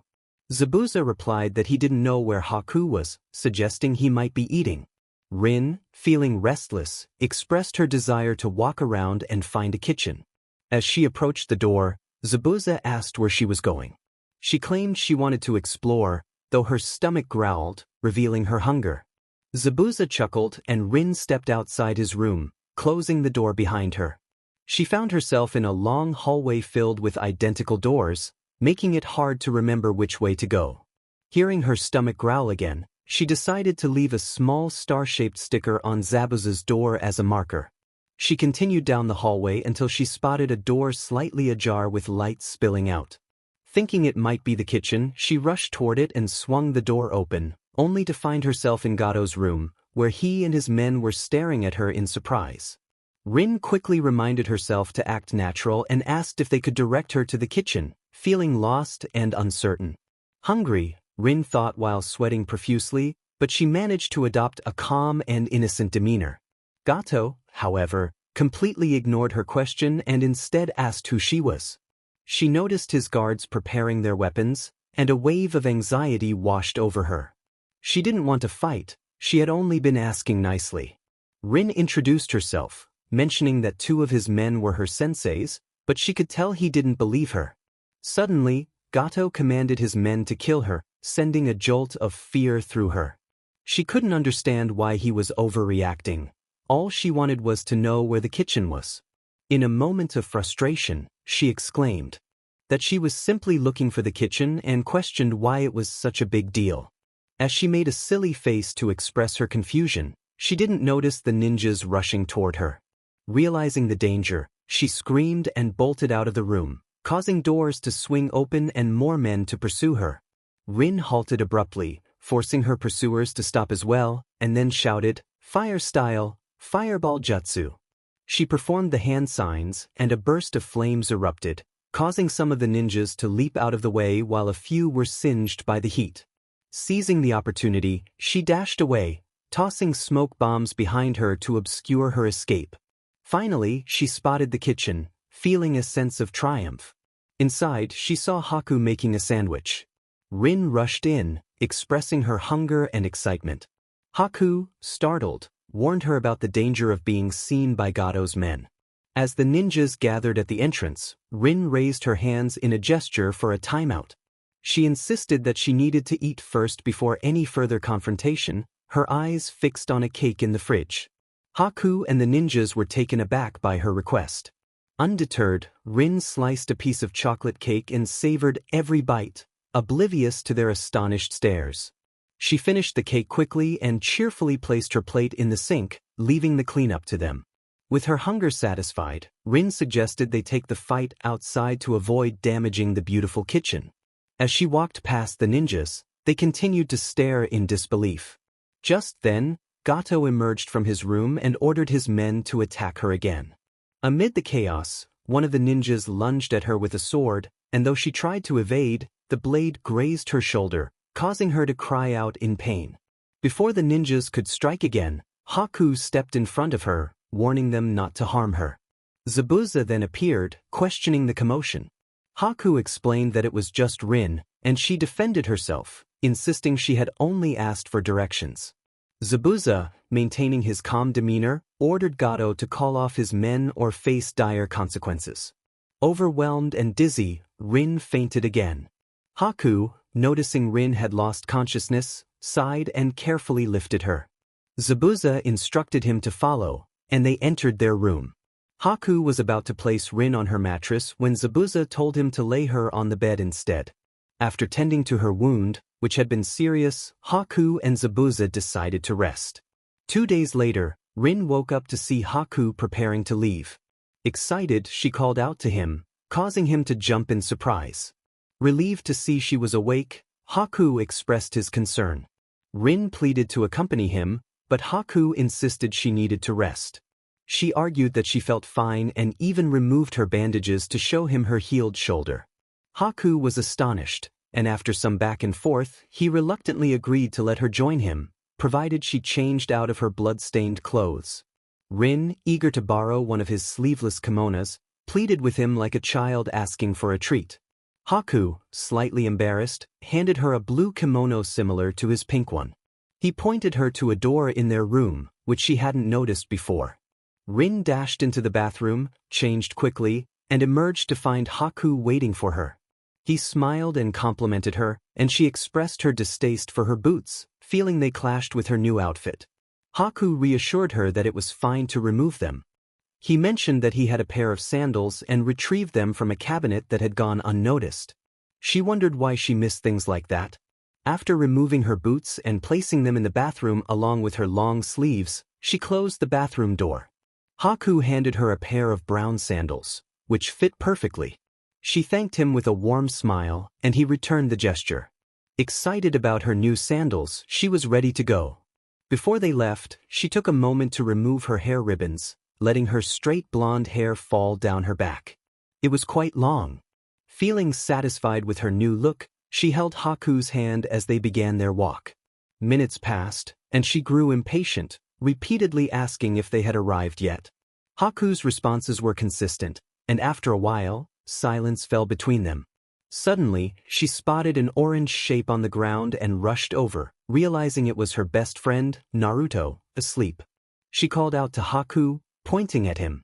Haku asked if she was going with Naruto, but she replied that he hadn't taught her anything yet. Haku suggested that Naruto would likely wake up soon and might want her to go home with him. She noticed a flicker of emotion on Haku's face but couldn't quite identify it. Reassuring Haku, she approached Naruto and shook him awake. Haku chuckled softly, and she joined in the light-hearted moment as Naruto stirred. When he finally woke up, he yawned and she hugged him, feeling his sleepiness fade. However, she noticed tears streaming down his face. She comforted him, encouraging him to smile, and soon he did. She felt relieved to see him looking better and promised not to let him cry again. Then she playfully asked him 20 questions, starting with where he had been. She explained how Zabuza and Kakashi-sensei's water techniques had swept her away and how Haku had saved her. She pointed to Haku, who was still picking herbs, and Naruto couldn't see his face. She expressed her desire to learn from them, but Naruto quickly picked up on her injuries. When he asked if she had been hurt, she calmly denied it, but he insisted she was lying. Finally, she admitted that a sword had pierced her shoulder but assured him it was healed now. Naruto's concern grew as he asked where she had been sleeping and if she was okay with them. She sighed, feeling overwhelmed by his questions. She reassured him that she was fine and that she slept at their place. When he questioned how she could be sure they wouldn't hurt her, she explained that they were the ones who saved her from danger, but she decided to leave out the part about staying at Gato's lair. Instead, she told him that rogue ninjas had been responsible for her injury. Although he seemed skeptical, he didn't press further, sensing her annoyance. She then asked him to keep her whereabouts a secret from Kakashi-sensei, Tsunami, Tazuna, Sakura, and Inari, wanting only Naruto and Sasuke to know. When he asked why, she requested no more questions and urged him to promise not to tell the others while encouraging him to train hard. Determination made her emotional, but she held back her tears, thanking him for his support. As they prepared to part, she informed Naruto that she needed to go with Haku. He wished her safety, and she hugged him one last time before running to catch up with Haku. Just then she spotted Sasuke approaching Naruto. She hugged him tightly, feeling him stiffen in surprise, and told him that Naruto would explain everything. After releasing him, she wiped away her tears before he could notice, though she sensed he had seen a glimpse of her emotions. With a warm smile, she waved goodbye and hurried to Haku's side. As they walked toward Gato's place in silence, she struggled to keep her tears at bay, sighing as she hung her head low. Upon arriving in their room, Rinn went straight to her mattress beside Zabuza's bed and lay down, tears streaming down her face. Haku felt a deep sense of empathy for her, wishing he could do something to help. After a while, she suddenly sprang up, wiping her tears away, her eyes now filled with determination. She declared that they should start training without wasting any more time, and Haku smiled in response, feeling encouraged by her renewed spirit. Rinn found herself deep within the forest, beside a gently flowing river. The instructor began, stating that they should start with the basics. Rinn, however, was not interested in that. She insisted they skip ahead, eager to learn some ice techniques, which she thought would be incredibly cool. The instructor explained that only a descendant of the Yuki clan could perform such techniques, and even the most skilled ninja would struggle to replicate them. Rinn was determined, pleading for a chance to try. After a moment of hesitation, he relented, instructing her to first create an ice crystal. Confused, Rinn asked how to do that. The instructor explained that she needed to summon water from the river using her chakra. She was unsure how to proceed, but he encouraged her to focus on her chakra nature, which he suggested should be water if she wanted to control it. Determined, Rinn approached the river, sitting down beside it. She concentrated, breathing deeply, and focused her chakra into her palm. To her surprise, water began to form a small sphere in her hand. It was challenging, but she pressed on. The instructor guided her, explaining that she needed to shape the water into the form of an ice crystal.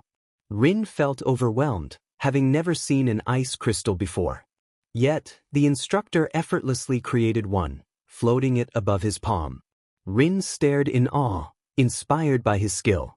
He instructed her to transform the water sphere into the shape of the ice crystal he had made. After several attempts, she managed to shape the water correctly. The instructor then told her to freeze it, advising her to transfer more chakra into it. With determination, Rinn focused her will and chakra. Slowly, the water in her palm began to freeze, transforming into a sharp ice crystal.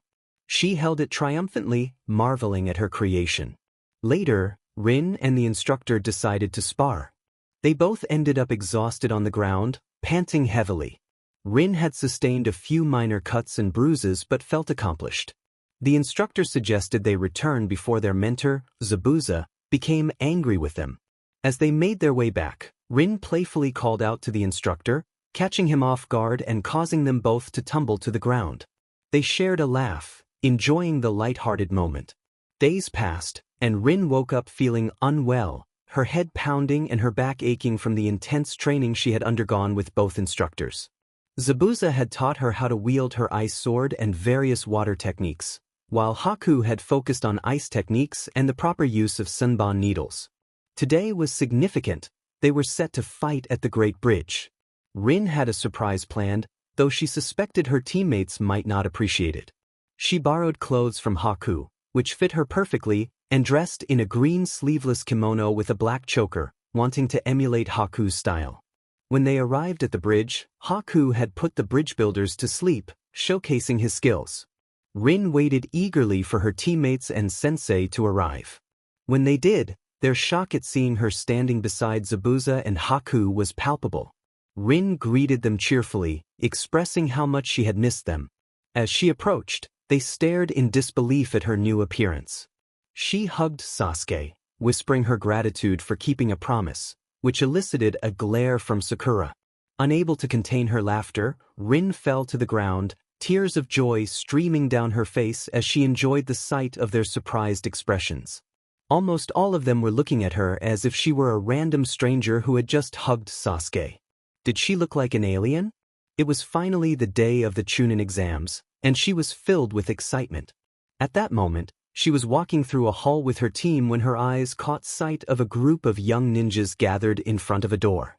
She noticed a girl being pushed aside by a boy, who seemed to think he was important. Suddenly, Sasuke's kick was intercepted by Lee. Time certainly flew by. Back to reality. She performed some hand signs, and with a puff of smoke, the illusion cast by the two was dispelled.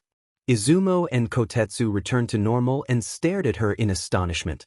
She felt fabulous. Seconds later, she saw Lee nervously asking Sakura to be his girlfriend. It was time to jump into the scene again. Ever since she watched the anime series Naruto, she had her own opinions and complaints about certain events, and now she wanted to express them. Lee declared his feelings, but Sakura was not impressed. Suddenly, she appeared in front of Sakura and Lee, showcasing her impressive skills. Sakura, that is not a nice way to disagree when someone is proposing to you, she remarked. But just look at his bushy eyebrows. Sakura protested. Oh, calm down, billboard brow, she said with a smirk. Ugh. Sakura huffed. Hey, Rock Lee, she called out. Yes? May I help you, miss? He replied. You can call me Rinn, she said, disappearing and reappearing behind Lee to whisper to him. Don't worry. I'm a great matchmaker. Treat her to some ramen, and I will be there to guide you. What if she disagrees? Lee asked, concern in his voice. Don't worry. I have a plan, she assured him. Are you sure your plan will work? He questioned. Of course. Trust me, she insisted. Okay, Rinn. We'll let you handle this. Determination shone in his eyes. What had she gotten herself into? She didn't even have a plan. Sorry, Rock Lee, she thought, feeling a bit guilty.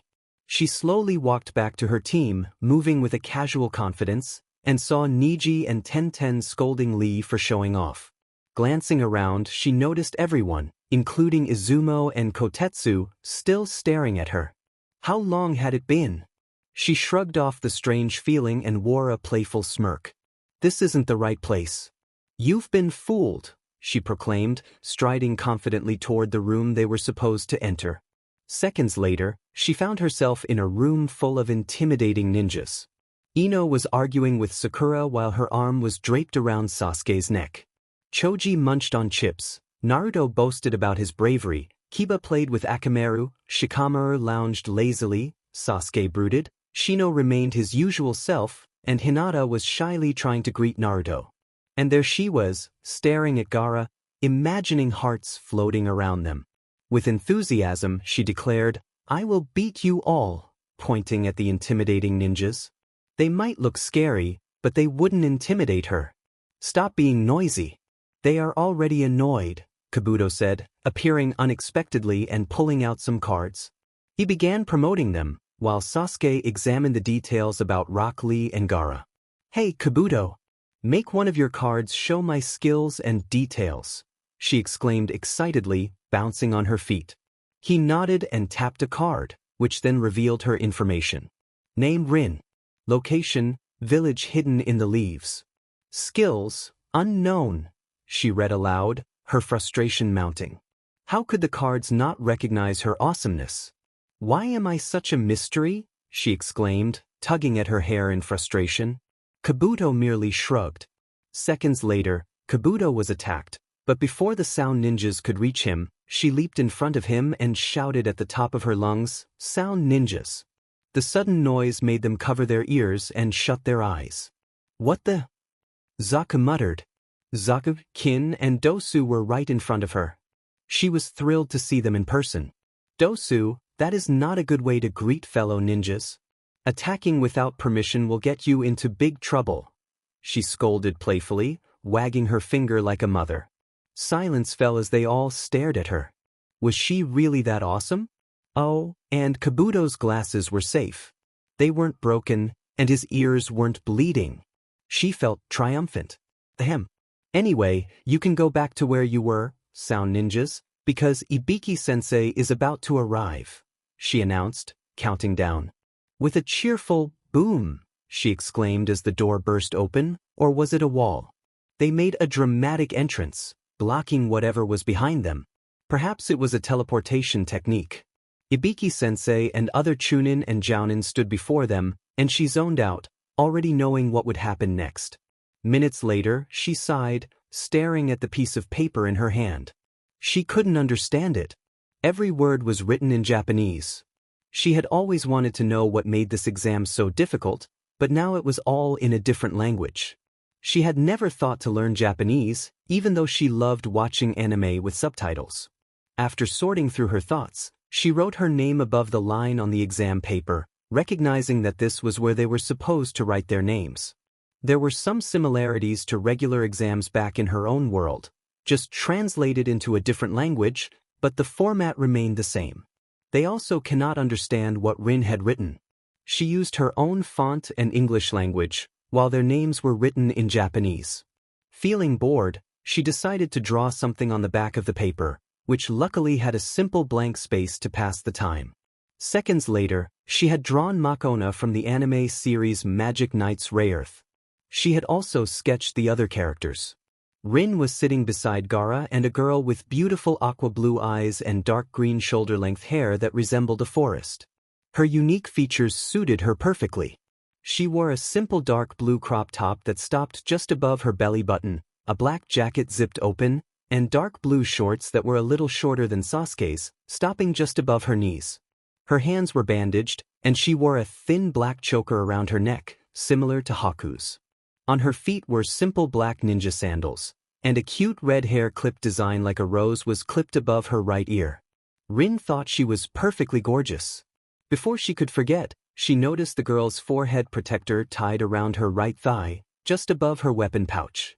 It looked familiar. She was from Iwagakure, the village hidden by rocks, where Dara had lived before. Back to reality, Rinn realized that only a few of them were left.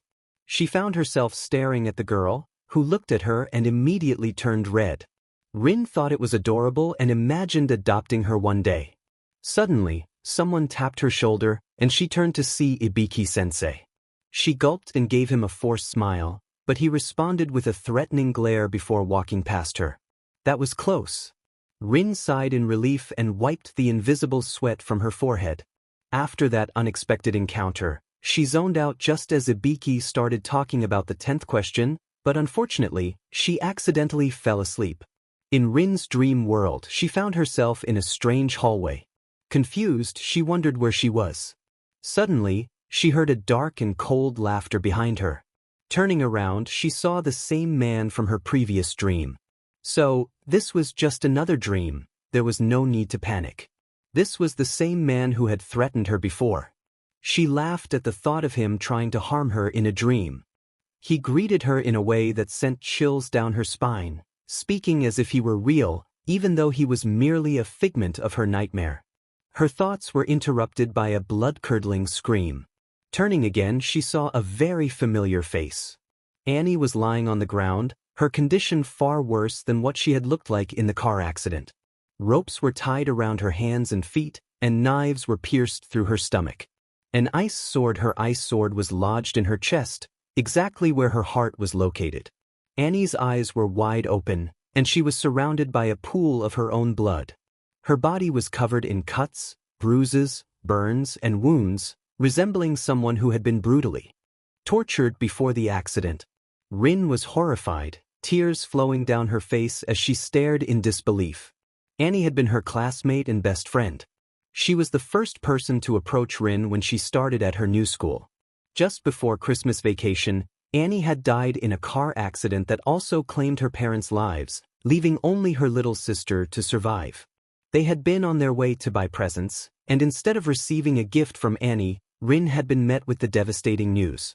The accident had been brutal, a truck crashing into their vehicle, making it a miracle that her sister had survived.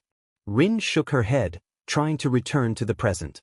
She bumped into something and turned to see the same man from before. Just the memory of what she had seen made her stomach churn. He asked her if she liked his art, and she screamed again, closing her eyes tightly. Suddenly, the coldness disappeared, and she opened her eyes to find Naruto in front of her, looking concerned. Beside him were Sasuke and Sakura. Rinn hadn't realized she was crying and sweating until that moment, her breathing heavy. That nightmare might have meant something. From Naruto's perspective, he had been making a long speech when he heard Rinn scream that startled him. He rushed to her side, noticing how she was sweating and crying. Everyone had shifted their attention from the exam to her. He called out to her, trying to wake her up as she continued to cry. When she finally opened her eyes, he saw nothing but fear in her blue orbs. He reassured her, telling her it was just a dream, while she hugged him tightly, burying her face in his shoulder. He comforted her, patting her back gently, feeling like they were putting on a show. Rinn felt overwhelmed, unable to stop the tears. Just then, Anko burst in, crashing through the window, drawing attention once more. Ibiki, standing behind a poster Anko had made, remarked on her early arrival. She felt a slight blush of embarrassment but quickly brushed it off. Anko Mitarashi, the second proctor for the second stage of the Chunin exams, announced herself with enthusiasm. Wiping away her tears, she felt her fear transform into excitement. She thought to herself that the man she had been worried about was nothing but an unpleasant memory, and a smile crept onto her face. This was going to be fun. The forest of death awaited her. Team 7 had arrived about 5 minutes earlier, and while Anko spoke, she found herself lost in thoughts about their status in this eerie yet thrilling place. She was already familiar with Anko's speech, so she decided it was better not to listen again. That would be boring. As Naruto rambled on, she noticed Anko's kunai flying toward him. In a flash, she stepped in front of Naruto and caught the weapon between her fingers, feeling a surge of pride at her quick reflexes. Naruto stared at her in surprise as she returned the kunai to Anko. Leaning in close, she warned Anko not to harm Naruto, her voice cold and firm. Anko stiffened slightly, and she felt a sense of accomplishment at having intimidated the proctor, even if just a little. Moments later, she sighed, realizing she needed to obtain a heaven scroll since she already had an earth scroll. She had slipped away from Team 7 while they were busy getting their scroll, knowing Naruto would never allow her to go off on her own. She had to escape to stick to her plan, and nothing would stop her. As she approached the gate, one of the men asked where her teammates were. She confidently replied that she was going alone. Just as he began to question her further, Anko's voice rang out, announcing their entry into the Forest of Death. The men reluctantly opened the gate, and she dashed through, eager to set her plan in motion. She was determined to find Gaara, hoping he could assist her in locating a heaven scroll. After all, he had a knack for finding scrolls in the past. However, she realized they weren't exactly friends yet, having only exchanged introductions and a handshake. She needed to find him first, but the forest was vast and confusing. Suddenly, she tripped over a large tree root and fell, wincing in pain as she noticed her knee was bleeding. Hiding behind a bush, she looked out and spotted Gaara. Still wearing Haku's clothes, she reassured herself that she washed them daily. Peeking out again, she was startled to find that Gaara and his team had vanished. Frustrated, she muttered to herself about losing them. Gaara, meanwhile, had sensed something unusual while dealing with some ninjas. The scent of blood was different, and he quickly dispatched his foes before investigating the source. He found her behind the bush, clutching her knee. She looked up at him with a warm smile, which stirred a strange feeling within him. She introduced herself as Rinn, the girl who had taught him how to shake hands. Gaara pressed her for an explanation, but her cheerful demeanor only confused him further. She explained that she needed his help to find a heaven scroll, insisting she wasn't following him but had ended up there by chance. Despite her pleas, Gaara remained firm in his refusal to help.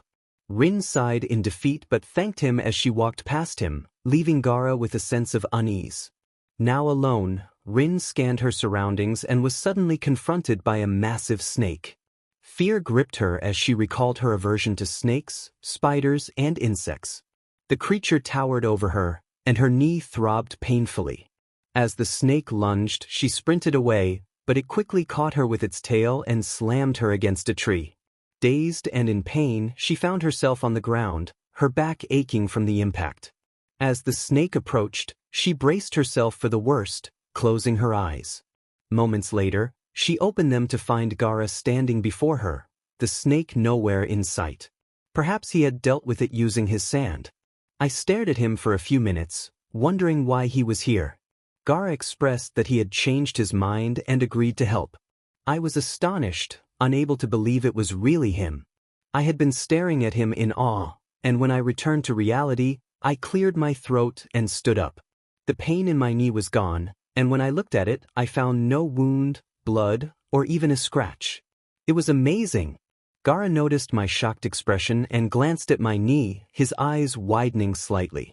I broke the silence, expressing my urgent need for a heaven scroll and pleading for his help. I was just making sure I wasn't imagining things. He nodded and began to walk away, prompting me to follow him while repeatedly thanking him. Kenko, however, interrupted, telling me to shut up. I questioned why it was bad to express gratitude, insisting that I hadn't said enough. This led to a playful back and forth between us, with Kankuro exasperated by my enthusiasm. Suddenly, Gaara's cold voice cut through our banter, silencing Kankuro. We were walking closely together, and I noticed Gaara gulp, which made me snicker, earning a glare in return. Minutes later, we encountered a team from the village hidden in the clouds. Gaara's sand began to flow from his gourd, creeping toward the three members of the opposing team. I felt a rush of concern, not wanting to witness any harm come to them. As the sand quickly ensnared the three, lifting them into the air, their terrified screams filled the air.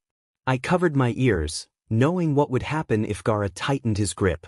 Acting quickly, I shouted for him to stop. His eyes widened in surprise as I summoned my ice sword, attempting to slice through the sand, severing its connection to Gaara's chakra. The three fell to the ground with a thud. I approached them cautiously, and the girl from the team pleaded for her life, expressing fear. I reassured her that I only needed a heaven scroll. Her eyes widened with panic, and she quickly offered me the scroll before fleeing with her teammates. I caught the scroll and called out my thanks, even though they were already too far away. Turning back to the Sand siblings, I cheerfully declared it was time to go. Kankuro questioned my actions, and I explained that I didn't want anyone to be harmed because of me. Gaara remained silent, and I added that I had still managed to get the scroll. I had intended to ask the team for it without a fight, believing they might comply if approached nicely. Gaara pointed out the improbability of that happening, but I remained optimistic. I walked on for a moment before pausing to thank him again, then disappeared. I reappeared on a random branch of a tree, relieved to be far from the Sand siblings to avoid further arguments. Now, I needed to find my team. Where were they? Sasuke was growing increasingly anxious, wondering where I was and why I hadn't returned yet. His mind raced with worry, fearing something had gone wrong. Meanwhile, they were engaged in a battle with a long-tongued opponent, which was quite unpleasant. My thoughts were interrupted when I teleported to my team's location, having simply focused on them. Upon arrival, I saw Orochimaru preparing to attack Sasuke. I sprinted toward them, but I was too late. Sasuke's scream echoed in the air, sending chills down my spine. I quickly climbed onto the branch where he was, trying to comfort him as he clutched his injury. I reassured him that I was there and began performing hand signs, feeling tears stream down my face. I shouted for a transfer, placing my hands over Sasuke's wound. An orange light emanated from my hands, gradually fading along with the mark on his neck. Then I called for healing, and green light glowed from my hands, enveloping him. As I worked, I felt my energy waning and soon I blacked out. When I regained consciousness, Sasuke noticed that the pain in his neck had vanished. He realized I had somehow healed him, but I had also collapsed. He carried me, noting my heavy breathing, likely from using too much chakra. He resolved to thank me later. Sakura soon appeared, carrying a passed-out Naruto on her back. She suggested finding a safe place to rest, and Sasuke agreed. After a few minutes of searching, they discovered a cave where they could stay for a while. Sakura was the one taking care of them while Rinn guarded the place. Rinn woke up in a dark hallway and began to walk. A voice called out to her and she ran toward it. Before she knew it, she stood in front of a large cage that seemed familiar. Looking around, she saw Naruto beside her.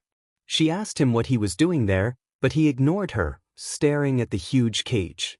The voice called out again from within the cage, and Rinn was astonished to hear Kurama, the nine-tailed beast. Kurama told her it was time for her to know the truth. Rinn was curious about what truth he meant. He revealed that Naruto was her twin brother. Rinn found this hard to believe, insisting that it was impossible since she came from another world, where everyone from this world was just an anime series. Kurama explained that their father, the fourth Hokage, had brought her to that world. Rinn was amazed and asked how he managed to do that. Kurama informed her that she and Naruto were born at the same time, with Naruto being born just seconds after her. He revealed that their father had sealed him inside Naruto. Rinn already knew about Kurama being sealed inside Naruto, but Kurama continued, explaining that some of his powers were also sealed inside her. Rinn was skeptical, thinking it was just a coincidence. Kurama insisted that they shared the same marks on their stomachs. Rinn pressed for more answers, but Kurama told her she would know soon enough. Before she could respond, her surroundings turned black, and she woke up to find Sakura and Sasuke staring at her. Sakura exclaimed that Rinn was awake, though her voice was irritating to Rinn. She noticed Sakura's hair was cut short, which disappointed her as she had wanted to see the three creepers from the sound again. Rinn complimented Sakura's new hairstyle, but it was clear that Sakura was not genuinely happy about it. Sakura insisted that she was fine and didn't need healing, but Rinn ignored her, healing her black eye. She did the same for Sasuke, who, along with Sakura, complained about her healing them, but Rinn continued to ignore them. Minutes later, it was time to eat, and Rinn missed food dearly. Naruto and Sasuke had caught 4 small fish, while Sakura had fetched some water. Rinn, on the other hand, had only made the campfire. As she stared at the fish being cooked, She complained about their size. Sasuke told her not to be picky, while Sakura echoed his sentiment, reminding Rinn that she hadn't helped catch the fish. Rinn retorted that she had made the campfire, which led to a playful argument between her and Sakura, each accusing the other of being annoying. Sasuke interrupted them, telling them to eat as the fish were ready. Rinn was dissatisfied with the small fish and declared she would be right back, running toward the river. She dove in, not thinking to remove her clothes, and began to swim deeper. Spotting a larger fish, she chased after it, but it was too fast. Soon, she felt a burning sensation in her chest and realized she needed air. Panicking, she struggled to swim up, clutching her neck in desperation. Just as she felt herself blacking out, she wondered if this was the end, feeling regret for her recklessness. In the darkness, she heard a familiar voice calling her name. Following it, she found herself in front of a large cage again. Kurama explained that he was inside her, not just in Naruto. He revealed that some of his powers had transferred into her, creating a clone of himself within her. Rinn was shocked to learn that there were two Kuramas, with the true nine-tailed beast inside Naruto and the clone inside her. Kurama explained that the powers were so strong that they created a clone, making her more powerful than Naruto. Rinn was excited by this revelation, but she had more questions. Kurama explained that their father had sealed the nine-tailed beast inside Naruto, and that was why the true Kurama was with him. Rinn was intrigued by the idea that the clone could be more powerful than its true self, and she felt a surge of excitement at the thought of her newfound abilities. Sometimes, during a fight, she could summon any weapon she desired and perform techniques that were unknown to her, even the most unusual ones. She wondered why she possessed such abilities. It was explained to her that it stemmed from her powers. When she inquired about Naruto's inability to do the same, she learned it was because he did not share the same level of power. She reflected on her experiences in battle, noting that when she was determined, she could fight through wounds without feeling pain. However, fear would make her acutely aware of any injuries. This, she discovered, was a trait from her father's clan. Her father was mentioned, and she learned that she and Naruto did not share the same parents. Confused, she questioned how she could be his twin sister if they were not related by blood. The answer revealed that she was created when Naruto and Kurama merged their powers. This revelation left her puzzled. She learned that when Kurama was sealed within Naruto, she was born, or rather, made. It was as if she were a female clone of Naruto. The circumstances of her creation were unexpected, and she was told that she had been teleported to another world when she was created. Curious about the technique used for her teleportation, she pressed for details. The response was that it was a forbidden technique, and she was warned to keep it a secret. After some insistence, she learned it was called world transfer and could be used to save someone on the brink of death, bringing them to her world where they would be healed. Eager to learn more about her origins, she asked about her mother, who belonged to the Rimuru clan, known for their ability to summon weapons and perform various techniques. She was fascinated to discover that they could also change their chakra nature at will. She pondered her existence, questioning how she could have parents if she was created from Naruto's powers. It was explained that her appearance changed when she appeared beside Naruto, and she had vanished from her mother at the moment of her birth. She realized that if Kurama had not been sealed inside Naruto, she might have been a normal child. The conversation shifted to her father, who belonged to the Nico clan, known for their unique abilities, including transferring pain from one person to another. This resonated with her, as she recalled a moment when she had done something similar. As she processed this information, she felt a sense of urgency to return to reality. Just then, her surroundings faded to black. Meanwhile, Sasuke was growing increasingly worried about her absence. After searching by the river, he spotted her shoe floating in the water. Naruto dove in, searching for her, while Sasuke anxiously paced nearby. When Naruto finally emerged, he was shaking Rinn, who was unresponsive. Sasuke, feeling desperate, suggested that Naruto try to expel the water from her. Despite their efforts, nothing seemed to work, and despair began to set in. Hours passed with no change, and Sasuke called out for her, shaking her until she finally coughed up water, drawing the attention of Naruto and Sakura. Rinn awoke, expressing surprise at the length of their conversation. Sasuke sensed she was hiding something important but chose not to press her further. Feeling relieved that some of her questions had been answered, Rinn set her sights on finding her parents. As they continued their journey, she proposed a more efficient way to travel, insisting that everyone hold hands. Despite the complaints and reluctance from her friends, she remained determined to lead the way. "Now do what I said," the awesome Rinn urged, her voice filled with determination. "Let's just go and not waste our time arguing," DBH suggested, trying to keep the peace. "If you just do what I said, then we would probably be there already," the awesome Rinn insisted. "Yeah. They are so picky," Big Brother chimed in. "That is not true," Pinkette protested. "Naruto is right. Hurry up and hold each other's hands," the awesome Rinn encouraged. "Why are we even doing this?" Four Eyes questioned, looking confused. "I will use a teleportation technique, and since I don't have any extra arms, you will have to cooperate and hold each other's hands." "Is that so hard?" the awesome Rinn explained, her frustration evident. "You will use a teleportation technique? No way," Pinkette scoffed. "You can't even make a clone." "That's unbelievable," Deeb added. "Sasuke-kun agreed with me." Pinkette's inner self cheered. "Then watch and learn, folks," the awesome Rinn declared, performing a familiar hand sign. "Kage Bunshin no Jutsu," she shouted, and thousands of shadow clones appeared, leaving everyone astonished. "Never underestimate the power of the awesome Rinn," she exclaimed, causing them to sweat nervously. With a flurry of poofs, the clones disappeared. "Anyway, back to our topic. Do what I said." "Now," the awesome Rinn commanded. "I keep trying, Rinn. But Sakura-chan doesn't want to," Big Brother complained. "It's because you haven't washed your hands yet," Pinkette pointed out. "Here, I'll hold Kabuto's hand," DBH said, taking action.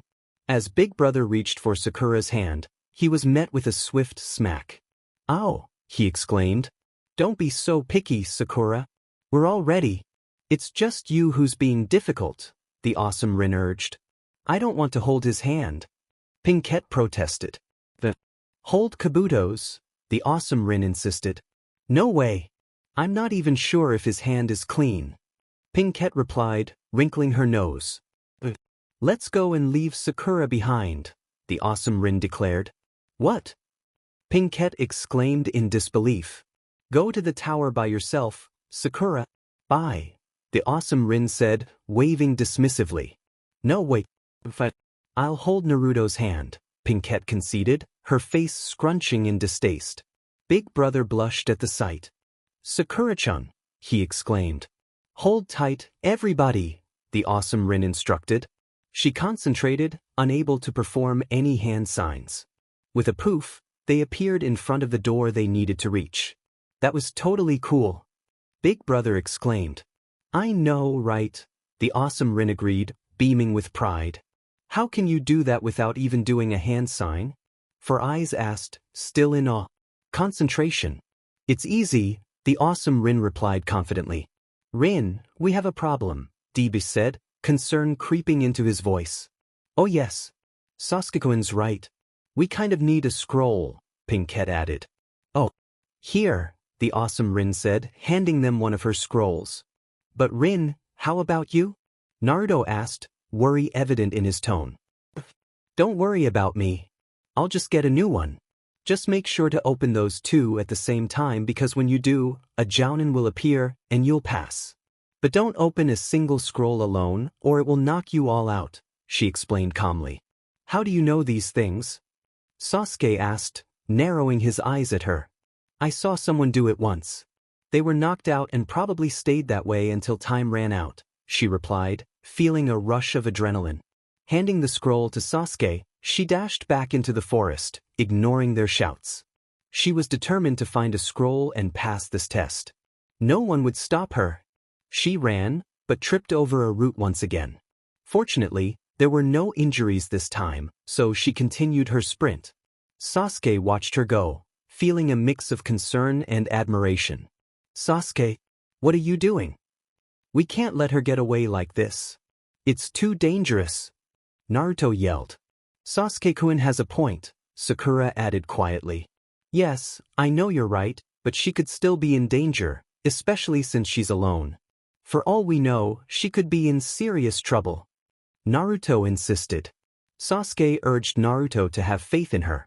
That was why they trained to be ninjas. They had to learn to protect themselves. Rinn would be fine because she was determined and wouldn't give up. She was just like Naruto, clumsy, silly, hard-headed, but never one to back down. I have faith in her, and I hope you do too. We can't do anything now but wish her luck. That's all. Let's go and pass this test, Sasuke concluded, feeling a surge of confidence. Okay, fine. I will be positive from now on. You hear that, Rinn? Never give up, sis. Naruto shouted, his voice echoing through the trees.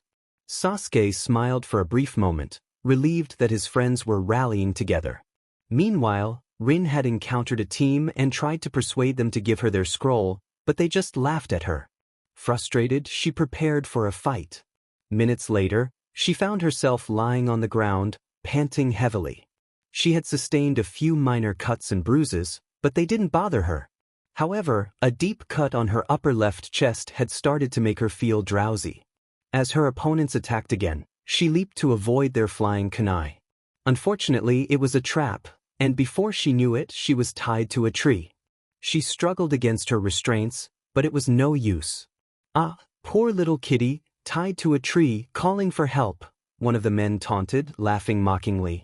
Actually, all kittens are little, so it's kind of silly to say that. Plus, how can you tie a kitten to a tree? You'd suffocate it with the rope. And animals can't talk, she retorted, her spirit unbroken. Shut up, you brat, the man shouted, anger rising. That's a lame comeback, she replied, which only fueled his rage. He stabbed her with a kunai, but she felt nothing. After several attempts, he was astonished. What? How come you're still alive?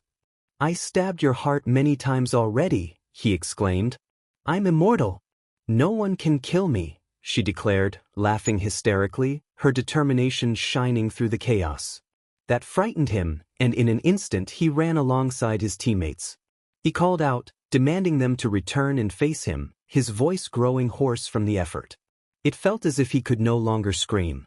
With a gleeful realization, he focused his energy and suddenly appeared in front of the team that had bound him, who were now fleeing like startled mice. There they were, he taunted them, urging them to stop running and confront him. Their frightened screams brought a smirk to his face as they dashed away again. He proposed a new game, suggesting they play hide and seek, giving them an hour to hide. This was amusing to him. He settled on the ground, waiting patiently.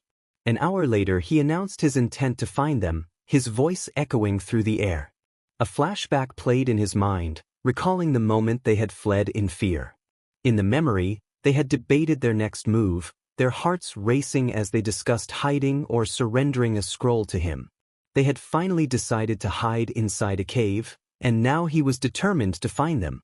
He raced toward the cave, shaking off the strange feeling that accompanied the flashback. Inside, he called out in a sing-song voice, taunting them to surrender the scroll. He sensed someone stiffen, and his smirk widened as he entered the cave, hearing whispers that only fueled his excitement. He didn't understand why he felt this way. It was peculiar. As he ventured deeper, he spotted shadows behind a large rock. Summoning his ice sword, he gripped it tightly and vanished, reappearing before them. He demanded the scroll, his tone threatening. They trembled in fear, and he reached out his hand, but they merely stared back, paralyzed by fright. His voice softened as he urged them to hand it over. After a tense moment, they finally surrendered the scroll, and he thanked them before leaving. However, just as he was about to exit the cave, he felt a sudden blow to his pressure point and lost consciousness. From Gaara's perspective, the strange feeling returned, a sign that Rinn was in trouble again. They had already passed the second part of the exam, but she might still be trapped in the forest. He declared he would return and teleported away in a swirl of sand, appearing before a team, one of whom was carrying an unconscious Rinn, bloodied and vulnerable. He demanded they hand her over, his voice menacing, but they only laughed at him. Without hesitation, he commanded his sand to crush them, and in an instant, they were gone. He focused on Rinn, who lay on the ground. He called her name softly as he picked her up and teleported back to their apartment, specifically to his room. He placed her gently on his bed, a space he rarely used since he didn't sleep. When Rinn awoke, she felt a sense of comfort enveloping her. As she opened her eyes, she realized she was hugging a pillow and gasped, jolting upright.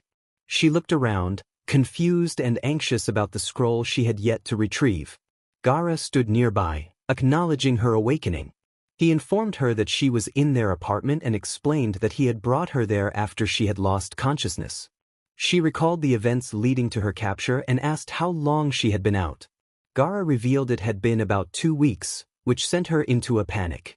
She expressed her concern about missing the exam and failing, but Gaara reassured her that she had automatically passed because her opponent had withdrawn due to being unfit to compete. Relieved yet still anxious, she realized she would be facing a man named Kiru in the final part of the exam, someone she had never heard of before. As she sat on the ground, holding her stomach, Gaara noticed her discomfort and used his sand to help her back onto the bed. She thanked him, and he instructed her to rest before leaving the room. As she lay back down, she pondered why Gaara always came to her aid in times of need. She shook off the thoughts and enjoyed the comforting scent of his pillow and blanket. Her stomach grumbled, reminding her that she hadn't eaten in what felt like ages. She giggled at the sound, reassuring herself that they would eat soon. However, she grew concerned about her wounds, which seemed to be healing slowly. Pulling up her kimono, she saw herself wrapped in bandages, resembling a mummy. She recalled the fight and decided it was time to change her clothes, as the dried blood would soon create an unpleasant odor. With determination, she got out of bed and slowly made her way to the door, opening it with a creak. I sighed in relief when I saw that the hall was clear. There was a door in front of me. It couldn't hurt to check things out, right? So, I walked over and opened the door. It was a bit messy, with clothes scattered about and some wooden pieces along with a few drops of violet liquid on the floor. This must be Kankaro's room. I stepped inside and quietly approached his cabinet. Opening it revealed various kinds of clothes. I picked out his usual black outfit with cute kitty ears. It looked comfortable and I was sure it would fit me just fine. Afterward, I returned to Gaara's room, closing the door behind me. I locked it for safety and headed to the bathroom. I locked the door again and removed my smelly kimono. As I took off my blood-stained bandages, I noticed the scars that marred my skin. They were quite noticeable. I stepped into the shower and let the warm water cascade over my face. It felt wonderful to take a nice shower after so many days of non-stop fighting. I used an unknown shampoo, not that I cared much, I just wanted to be clean. Minutes later, I emerged from the shower and turned off the faucet. Looking at myself in the large mirror, I noted that I was slim, not fat. The scars were fading, except for one long scar that stretched from my upper left chest down beneath my belly button. I knew it would eventually heal. I dried myself and attempted to put on the clothes, but my hair kept getting in the way. I used my towel to pull it up and thankfully it worked. I wore Kankaro's clothes for the time being. I was sure Temari wouldn't mind if I borrowed some of her inner clothes. I sneaked into Temari's room to grab what I needed. Afterward, I dashed back to the bathroom, removed Kankaro's clothes, and put on Temari's inner clothes. They fit me well. I put Kankaro's clothes back on and took the towel off my hair, letting it fall into my face. I realized I had forgotten to borrow a hairbrush. Frustrated, I dried my hair a bit more while walking toward Temari's room. Minutes later, I had made quite a mess in her room. Where was the hairbrush? Suddenly, the door swung open and a loud scream filled the air. What happened here? Who are you? Temari exclaimed. I introduced myself, reminding her that I was the girl who had taught Gaara how to shake hands. How could I forget? She replied, clearly annoyed. I explained that I had come to borrow her hairbrush but couldn't find it. Get out of my room, she shouted. I pleaded for her hairbrush, and after some back and forth, she reluctantly tossed it to me while pushing me out of her room. I thanked her as she slammed the door shut. Back in Gaara's room, I sat on his bed and began to brush my hair. Minutes later, I finished and decided it was time to eat. I opened the door and walked toward another room, peeking through a small gap in the door. It was the kitchen. Excitedly, I swung the door open, only to find Kankuro eating a sandwich. He choked and spat out his food, while Gaara stared at me, having paused whatever he was working on. "What the? Why are you wearing my clothes?" Kankuro exclaimed, standing up in disbelief. I explained that his clothes looked comfy and fit me well, so I decided to wear them after taking a shower instead of my blood-stained ones. "Why did it have to be mine? Go change. Borrow something from Temari," he insisted, pointing toward the door. I refused, stating I was there to eat, not argue. "Why are you even in our apartment?" he demanded. I told him I had been brought there, which seemed to confuse him. "Are you deaf?" I added, growing impatient. "Why you Lee?" I cut him off, declaring I was going to eat. "No. Get out of our apartment this instant," he shouted. I smirked, asking if he thought he was the boss. "Get out," he repeated. I teased him, telling him to finish his sandwich. "Don't you dare call me that. You're the one wearing my clothes," he retorted. "Well, it's your clothes." I shot back. "Remove it then." "I don't have any spare clothes," I argued. "That's your problem, not mine," he replied. "Yeah, it is my problem, so don't stick your nose in my business." "I do not." "Yes, you are telling me to remove my clothes." "It's my clothes. And you didn't even ask permission." "I didn't have time to ask permission." "Well, shut up," Gaara said, cutting off the argument. Kankuro fell silent and sat back down, glaring at me while he resumed eating his sandwich. I stuck my tongue out at him playfully. "Go back to your room, Rinn," Gaara said, his tone calmer this time. "But I'm hungry," I whined. "Don't worry. I'll take care of that," he assured me, and I nodded happily. I skipped back to my room, or rather, Gaara's room. I sat on the bed and began to sing a song softly to myself, letting the melody fill the space around me. Too young and too naive to realize the truth, he reflected on how he should have expressed his feelings. He should have bought her flowers and held her hand, given her all his time when he had the chance, and taken her to every party because all she wanted to do was dance. Now she was dancing, but with another man. Although it hurt, he would be the first to admit he was wrong. He knew it was probably too late to apologize for his mistakes, but he wanted her to know he hoped her new partner would buy her flowers, hold her hand, and cherish her as he should have. Lying down, he noticed Gaara standing near the door, holding a plate of sandwiches. He complimented the singing he had just heard, leaving her in disbelief and embarrassment. She didn't want anyone to hear her sing, feeling self-conscious about her voice. Gaara assured her that she had a great voice, making her blush slightly as she thanked him. He handed her the plate, and she was pleasantly surprised to learn he had made the sandwiches himself. Taking a bite, she found them delicious, with ham and cheese toasted to perfection. After finishing the first sandwich, she moved on to the second, which contained egg and hot dog. Simple yet satisfying, she enjoyed every bite. Once she was done eating, she washed the plate and returned to her room, where she lay on her bed and sighed, staring at the ceiling. Soon, sleep overtook her, and she took a short nap. Hours later, she woke up in a disheveled state, the covers nearly on the floor and the pillows scattered around. Stretching and yawning, she looked out the window to see it was already evening. Bored, she decided to tidy her bed, then climbed out the window onto the roof where she found Gaara sitting. She joined him, sensing he stiffened slightly at her presence. Curious, she asked why he was so nice to her. He hesitated, mentioning that his mother was calm when he was around her.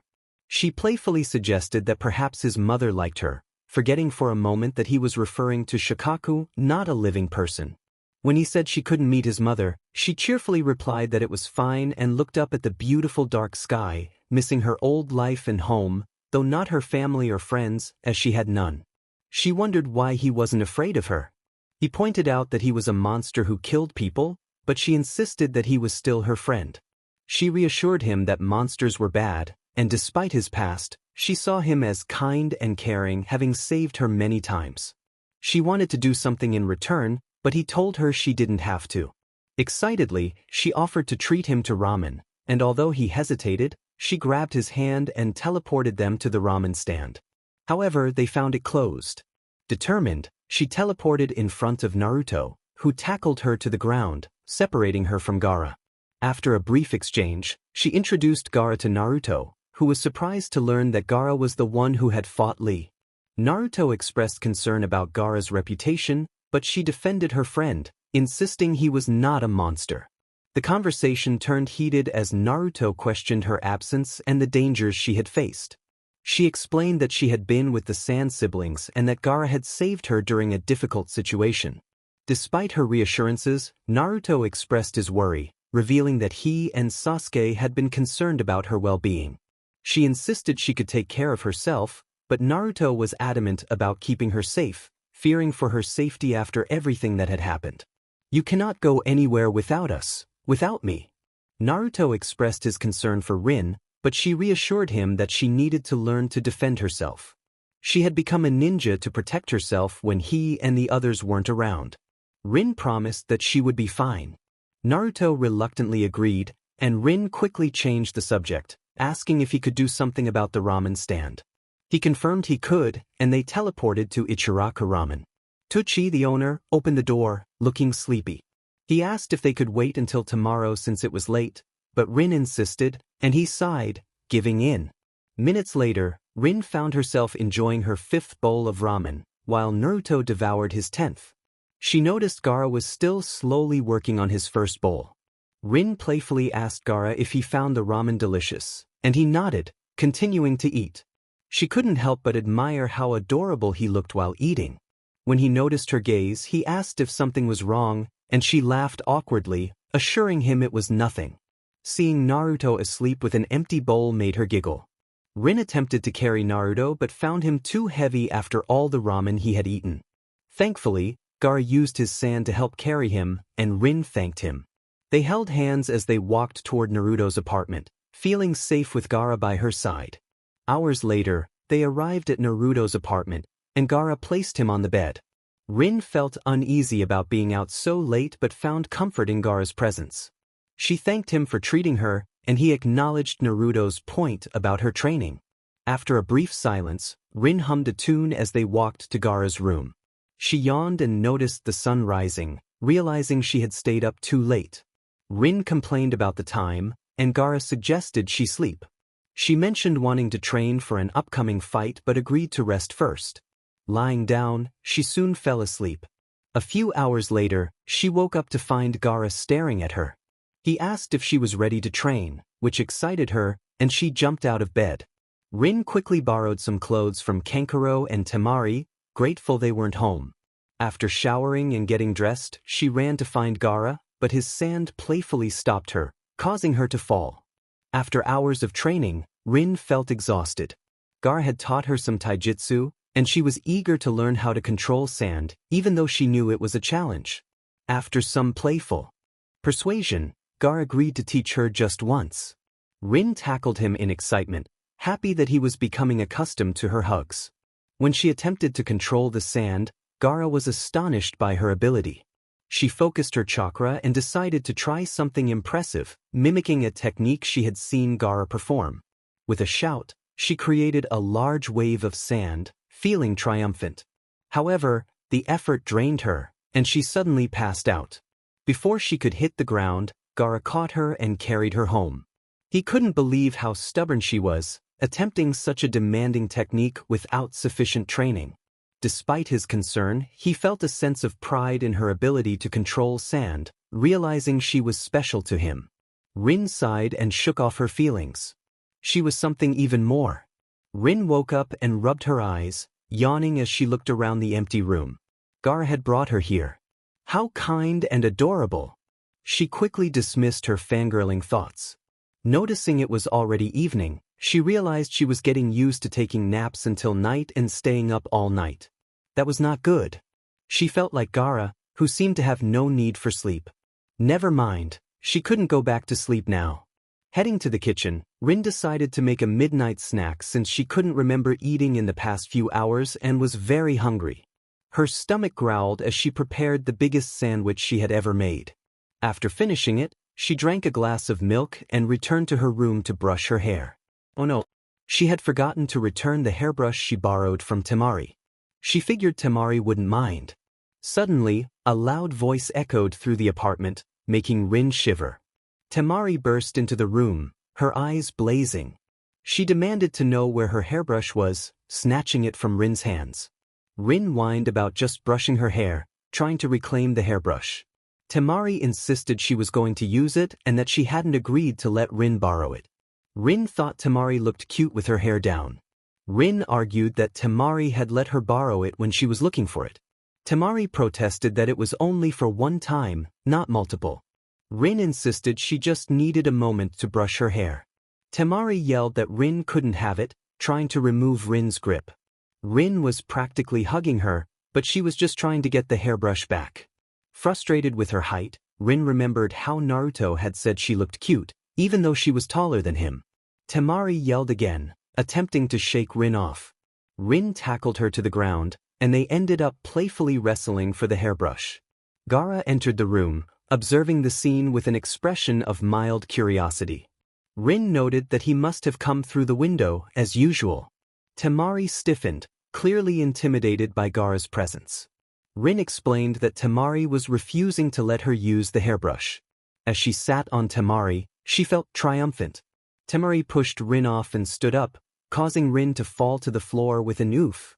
Temari stammered an explanation to Gaara, but he interrupted, telling her to let Rinn borrow the hairbrush since it was just a hairbrush.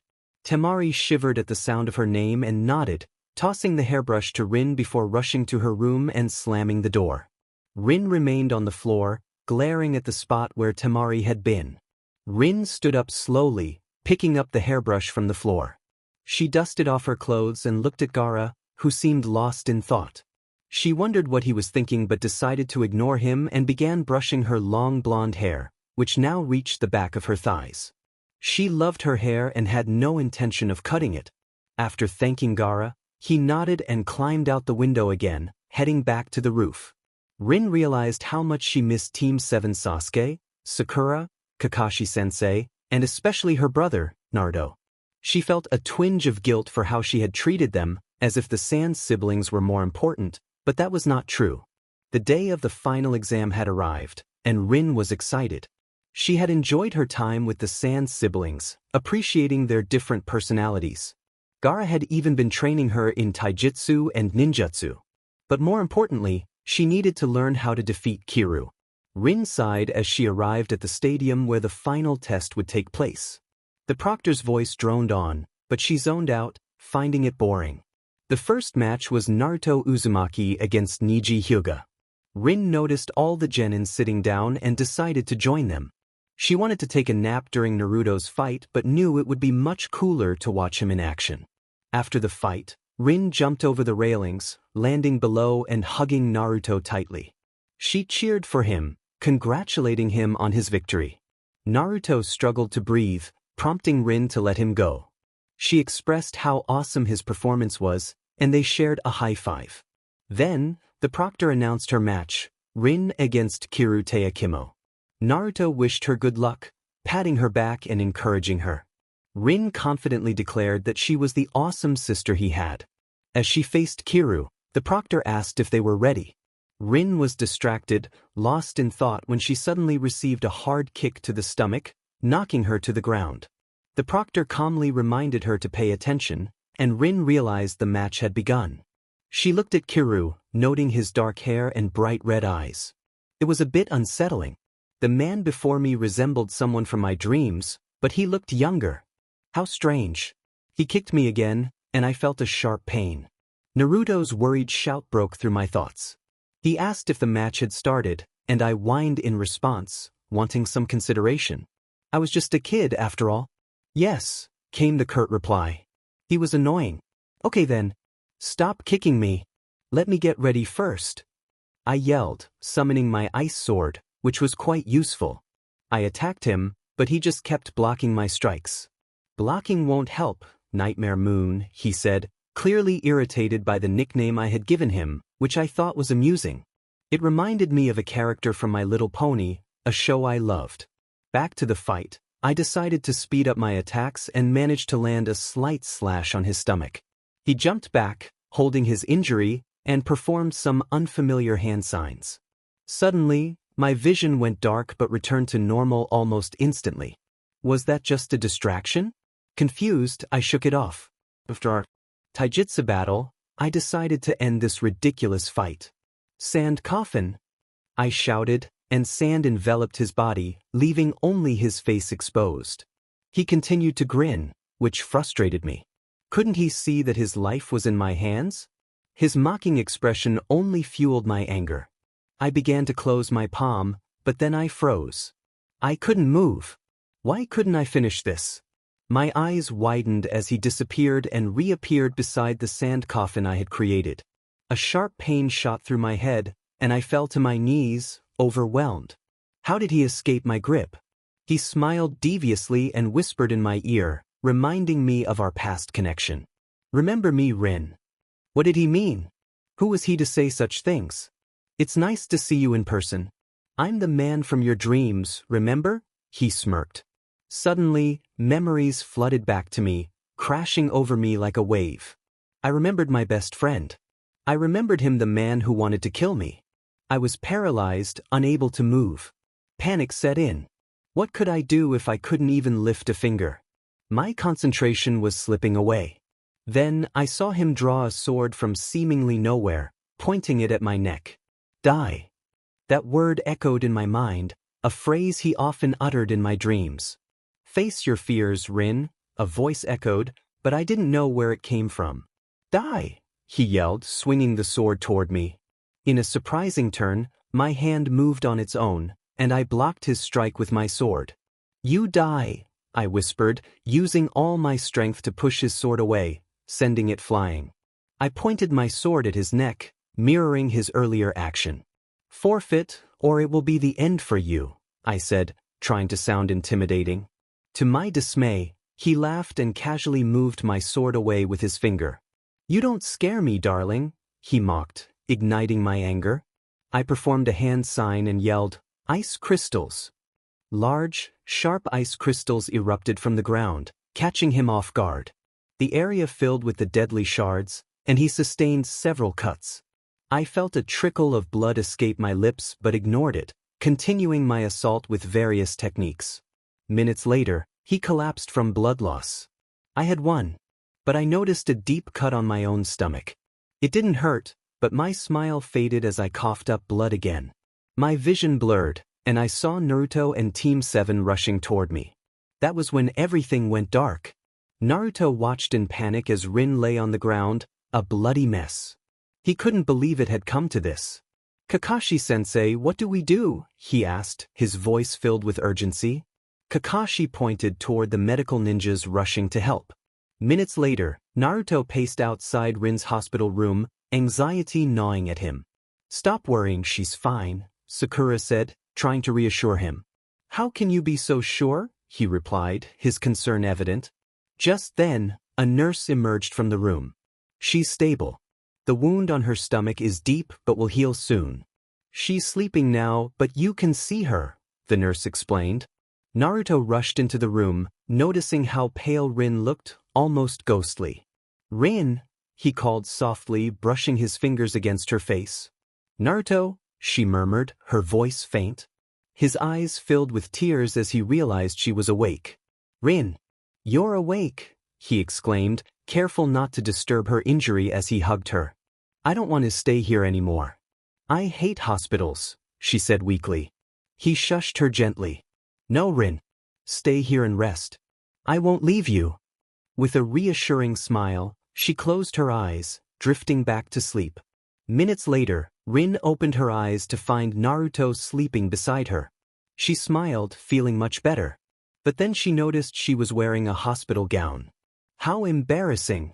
Carefully, she slipped out of bed, determined to remove the gown and regain her freedom. I teleported to Kankuro's room and borrowed the usual suit I used. After changing my clothes, I teleported back to the arena. I saw that it was only Shikamaru and Temari fighting, which meant Sasuke hadn't arrived yet. Out of the corner of my eye, I spotted Gaara and, without hesitation, ran toward him. Gaara looked at me with concern and asked what had happened to my match. I explained that the boy I fought, named Kiru, felt very familiar, as if he had come from my dreams. Gaara gave me a confused look, but I quickly brushed it off, saying that what mattered most was his match with Sasuke Uchiha. I noticed him stiffen slightly at the mention of Sasuke's name, though it was barely noticeable. Sasuke and Kakashi-sensei were already in the middle of the arena, striking a cool pose. I ran toward them, practically tackling them to the ground and grinning while hugging them both. Kakashi greeted me with a bored tone, while Sasuke simply said my name, leaving me feeling a bit frustrated. I wished Sasuke good luck, knowing he could do it, and offered my hand to both of them, which they accepted. I sat back down to watch the fight, zoning out for a moment. Suddenly, I heard Gaara yell about his blood. I turned back to the match, seeing his siblings rush to help him as they retreated into the forest for him to recover. Sasuke followed, and that was when I noticed Kabuto's genjutsu. I was surprised it hadn't affected me, but I had to focus on saving the Hokage. There was no time to waste. I summoned one of my blood clones, who had been wandering around town. She nodded in understanding, and I ran after Sasuke, calling out to him as I panted. He ignored me, so I pushed myself to run faster, feeling a sharp pain in my stomach. Sasuke's back was facing me, and I was almost there. I urged myself to speed up, running even faster. I spotted Kankuro and Shino but didn't pay them any mind. I saw Sasuke catch up to Gaara, and their match resumed. I watched, feeling immobilized. I tried to shout their names, but my voice failed me and I coughed, feeling blood trickle from my wound. Sakura got in the way and was roughly pushed aside by Gaara. Naruto then grabbed Sasuke, and Gaara declared that if Naruto could win against him, he would set Sakura free. I felt hopeful and continued to watch, zoning out again.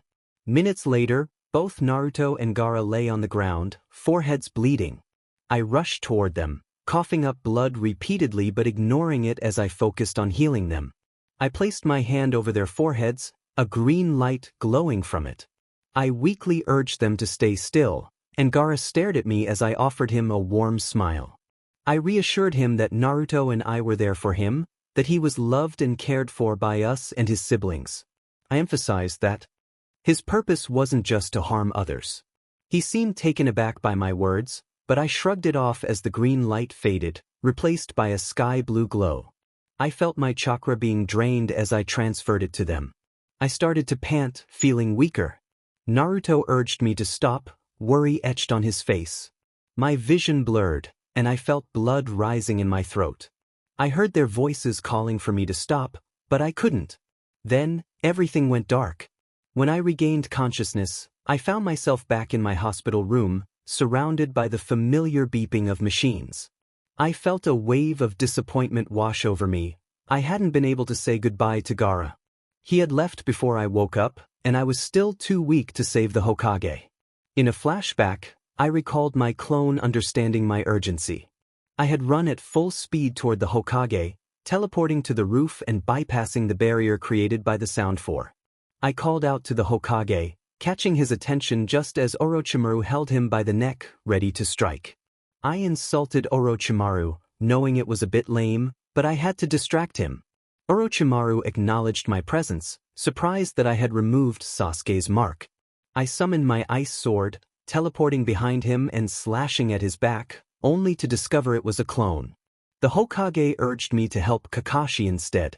I simply shook my head, as if he were just asking a question instead of telling me what to do, and looked behind to see Oreo there. Oreo wondered how I had managed to get in, noting that no one was supposed to pass through the barrier except for me. He pointed at the shield created by the Sound 4. I smirked, boasting that it had been a piece of cake to get past it, claiming his shield wasn't strong enough to withstand my powers. His frown indicated that I had annoyed him, which made me feel a sense of victory.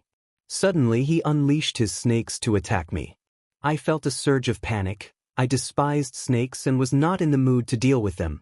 I screamed and ran, the snakes hot on my heels. They seemed to fly, moving far too quickly for my liking. I could hear my own voice pleading for them to stop, but Oreo only laughed at my distress, which only fueled my frustration. I muttered to myself to face my fears, recalling a voice that had encouraged me with those very words. They filled me with courage. I turned around, glaring at the snakes and shouted for them to stop, declaring that they would meet their end. In a swift motion, I sliced through them, feeling a rush of triumph as I looked at Oreo. His pets had seemed formidable, but they were weak. Oreo growled and attacked me with his sword, which was an unsettling sight, as it appeared to come from his mouth. I couldn't help but wonder if the sword was lodged somewhere inside him. Minutes later, I was catching my breath, feeling a mix of exhaustion and exhilaration. I had managed to inflict a deep cut on Oreo, but I had also sustained injuries myself. Despite the pain, I felt a strange sense of relief. The Hokage had been in the way earlier, and I had managed to seal him in a chair, forcing him to watch. Curiosity about the original Rinn crept in as I felt unusually tired, as if my chakra was running low. I wondered what was happening to her. Then I saw Rinn healing Gaara and Naruto, and panic surged through me. I realized I had failed to save the Hokage, and tears began to flow down my face. I didn't even want to face the Hokage. I asked Naruto to go see him for me, feeling rude for avoiding him. I knew I should show respect to our leader, but I couldn't bear the thought of facing him after my failure. It felt as though I was responsible for what had happened. I had hoped to change the course of events. I focused on healing myself, willing my energy to return. Slowly, the green glow around my hand faded, and I felt better. I threw off my blanket and began to run around my hospital room, feeling liberated. I stretched my arms and summoned one of my clones. It felt exhilarating. The clone greeted me with a wide grin, and I asked her to fetch me some ramen, as I was hungry. She saluted playfully and teleported away. In her perspective, she arrived at the ramen stand and ordered her usual bowl. While waiting, she spotted Kiba and Akamaru walking by. She greeted Kiba, who recognized her and expressed his sadness over the Hokage's death. Realizing the gravity of the situation, she awkwardly tried to lighten the mood by reminding him of the village's salvation, but Kiba thanked her and walked away. Returning to the ramen stand, she received the bowl she had ordered and began to eat. Suddenly, someone shouted from behind, claiming the ramen was theirs. When she turned, she saw a furious Rinn, who accused her of eating her ramen. They argued back and forth, each insisting they had the right to the food, with Rinn insisting that she had not given her clone any money to buy it. The argument escalated, with both sides feeling justified in their claims, but it was clear that neither was willing to back down. Finally, Rinn expressed her frustration about not receiving any of the treats. She pointed out that it was Naruto who had hurried off before she could share. Their argument was interrupted by a loud voice from behind them, which turned out to be Naruto, who was clearly exasperated. He asked Rinn to stop arguing with her clone, which only made her roll her eyes in annoyance. Rinn retorted, questioning if it was all her fault, to which Naruto agreed, saying that if she hadn't summoned her clone in the first place, they wouldn't be in this situation. The clone, pretending to be upset, whimpered, causing Naruto to panic and try to calm her down. Rinn couldn't help but whisper to herself about how easily Naruto fell for her clone's act. Feeling mischievous, Rinn declared that she was going to have fun and teleported to Naruto's room, where she flopped onto his mattress, declaring her boredom. Suddenly, an idea struck her, and she teleported to the door where the Jounins were discussing their encounter with Itachi and Kisame. She spotted Sasuke approaching and called out to him, claiming she knew where Naruto was. This caught his attention, and she felt relieved that he acknowledged her. When Sasuke asked where Naruto was, Rinn impulsively told him to hold her hand. After a moment of hesitation, he complied, and she teleported them both in front of Naruto's hotel room, where they encountered Itachi and Kisame. Rinn greeted them with a playful tone, trying to lighten the mood, but Sasuke remained serious. As Rinn regained consciousness, she found herself surrounded by members of the Akatsuki, her eyes widening in surprise. They were curious about her identity, with each member introducing themselves in their unique way. Pain, with his piercings, informed her that she would be staying with them, which made her confused and frustrated. She protested, insisting she had other things to do, but Pain remained firm in his decision. Determined not to comply, Rinn playfully tackled Pain to the ground, pinning him down and insisting that she wouldn't stay. After a brief struggle, she stood up and cheerfully announced her departure, teleporting back to her room. Once there, She decided to change into Naruto's clothes, knowing he wouldn't mind since he was busy training. She glanced at her reflection, missing her hair in pigtails and feeling too lazy to fix it. With a week left before Naruto returned to Konoha, she considered staying with the Akatsuki for a while, thinking it wouldn't be so bad. Excited by the idea, Rinn teleported back to the room where she had woken up. Finding it empty, she tiptoed around, searching for a kitchen because she was hungry. Suddenly, she was tackled to the ground by someone, and in a flurry of kicks and pushes, she managed to push the person off. When she recognized Toby, she squealed with delight and hugged him tightly, nearly squeezing the breath out of him. After releasing him, she excitedly announced her plan to stay for a while since her big brother was not home yet.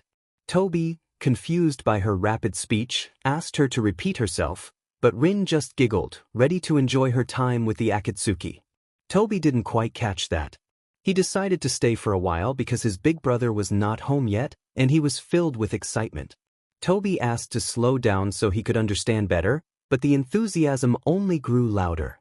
As Toby danced joyfully, Lollipoppy joined in, creating a lively atmosphere. The old man nearby pointed out that there were some troublemakers around, specifically mentioning one who was the responsibility of the Uchiha boy. The Uchiha boy dismissed the old man's claims, insisting that the troublemaker was not his concern. The old man, however, insisted that the troublemaker was indeed his responsibility. The Uchiha boy walked away, seemingly uninterested, while the old man celebrated his small victory. Suddenly, the Uchiha boy stopped and turned back with a serious demeanor, indicating he needed to talk. Toby felt a chill run down his spine. There was no need for such seriousness. The Uchiha boy grabbed Toby's arm and began to lead him away, leaving the old man and Lollipoppy behind, unsure of what to do. Toby, puffing out his cheeks in annoyance, asked where they were going. The Uchiha boy was a killjoy, ruining Toby's fun. Their conversation was interrupted by the sound of a door slamming shut as they entered a room that felt familiar to Toby, the place where he had first appeared. The Uchiha boy demanded an explanation, and Toby, feeling cornered, protested that he didn't know what to explain. The Uchiha boy insisted on knowing how Toby was aware of their pasts and secrets, particularly about his brother. Toby feigned ignorance, claiming he could read minds, but quickly realized that was not the right term to use. When pressed for the truth, Toby attempted to deflect the conversation, but the Uchiha boy's serious tone made it clear he was not joking. Toby tried to lighten the mood with sarcasm, but the Uchiha boy remained focused, threatening to harm his brother if Toby didn't cooperate. Toby laughed off the threat, insisting that no one could harm his brother. The Uchiha boy insisted he could be the one to do it. Toby continued to joke, trying to dismiss the tension, but the Uchiha boy remained resolute, demanding the truth. Reluctantly, Toby began to share his story, omitting crucial details to protect himself. He explained how he had woken up in the academy with no memories of his past, only his name. He recounted meeting Naruto and Iruka, claiming their pasts flooded into him, and how he felt a connection with Sasuke, the Uchiha boy. He described Sasuke's struggles with hatred and the burden of revenge, emphasizing the bond between the brothers. Toby urged the Uchiha boy to reconsider his path, warning that it would lead to darkness and regret. The Uchiha boy felt it was too late to change, but Toby insisted it wasn't. He encouraged him to reach out to his brother, to mend their relationship before it was truly too late. The Uchiha boy remained skeptical, believing his fate was sealed. Toby grew frustrated, arguing that they both needed to think clearly and not let emotions dictate their actions. When the Uchiha boy interrupted him again, Toby felt a surge of determination. He declared that if the Uchiha boy wouldn't reach out to his brother, he would take drastic measures. In a moment of impulsiveness, Toby declared he would harm himself, shocking even himself with the words. The Uchiha boy, unfazed, told him to go ahead, which only fueled Toby's frustration. In a clever move, Toby managed to escape the conversation by disappearing and reappearing in the bathroom, where a clone of him took his place, continuing the act of defiance. The clone, mimicking Toby's voice, declared that if the Uchiha boy wouldn't reach out to his brother, it would lead to dire consequences. Ha! Itachi muttered to himself, expressing indifference. My clone took a kunai from her weapon pouch and struck with precision. Itachi turned around, his eyes widening in shock as he saw my clone lying on the ground. This was an incredible sight to behold. Unbeknownst to him, I had turned off my chakra, making it impossible for him to sense my presence. But I was just that skilled. He panicked, rushing to my clone's side and lifting her up. Then, he dashed out of the room while I stood there, lost in thought. Seconds ticked by, and I couldn't help but burst into laughter. If only he could see the expression on his face. It was priceless. I laughed uncontrollably, rolling on the floor in amusement. Eventually, I composed myself and stood up. I closed my left eye to focus, and with a puff of smoke, my clone vanished from Itachi's arms, along with the scene that had unfolded. Itachi returned, slamming the door behind him, only to find me giggling in the bathroom like a mischievous child. He exclaimed in disbelief, realizing that I had tricked him with a clone. I couldn't contain my laughter, and he stormed out of the room, clearly annoyed. The score was now Rinn 2-0. Minutes later, I yawned and lay down on the bed. I had spent the last few minutes chatting with my clone, and now I felt exhausted. Another yawn escaped me, and before I knew it, I had drifted off to sleep. The next day, I woke up in an unfamiliar bed. I was in the Akatsuki base. How could I forget? I stretched and shuffled out of the room like a zombie, playfully pretending to be a brain-eating creature. As I wandered, I stumbled upon a kitchen. Excited, I entered and began preparing breakfast. Hotcakes were on the menu. I gathered the ingredients and got to work. Minutes later, I announced that breakfast was ready, my voice echoing through the hall. Almost immediately, Akatsuki members peeked out of their rooms. Sharky was surprised to see breakfast prepared for them. An older member grumbled about the noise, while Loli-chan expressed his hunger. Deidara commented on the delicious smell, and the others simply acknowledged my call. Once everyone took a bite, chaos erupted. Sharky exclaimed how hot the food was, while the older member complained about the spiciness. Loli-chan cried out that his mouth was burning, and Deidara echoed the sentiment. Paper Dolly, however, managed to say it was delicious, and I agreed enthusiastically. The others, however, were struggling. Piercings requested less spice next time, while I insisted that it wasn't spicy at all. I enjoyed my meal, adding even more hot sauce. The others were in a frenzy, desperately trying to get a glass of cold water from me. I suggested they use a water technique or go to the river outside. The older member demanded the glass of water, but I playfully refused. Finally, I handed the glass to Deidara, who drank eagerly until chaos ensued as the others tried to grab it from him. As the members finished their meals, I created a clone to clean the kitchen, feeling too lazy to do it myself. Afterward, I returned to my room, pondering what to do next. Suddenly, I felt someone poking me. I grabbed the wrist of the person, almost breaking it, but then realized I should check who it was first. I opened my eyes to see Toby's orange mask in front of me. He nervously greeted me, and I let go of his wrist, yawning. He mentioned it was around lunchtime, and I decided it was time to explore the base a bit more. As I walked, a door caught my attention. I opened it to find Deidara and Puppet Man inside. I closed the door and approached Deidara, who was busy with his explosive clay. I asked if I could borrow some clay, but he firmly refused. I persisted, but he remained unyielding. I jokingly compared him to Imo-chan, which confused him. In a playful act, I snatched a small piece of clay from his table and popped it into my mouth, curious about its taste. A handful of clay filled his mouth, reminiscent of someone who hadn't eaten in ages. During his last battle with Sasuke, he had been curious about the taste. Since he couldn't taste anything, he added more clay until his left cheek puffed out. As he chewed, he felt a sweat drop form. It was like chewing on a doughy substance. Tired of the effort, he summoned a plastic bag and spat the clay into it. He muttered to himself, wondering what he expected from a white, dough-like clay. Tying the bag closed, he dropped it on the ground, ignoring it.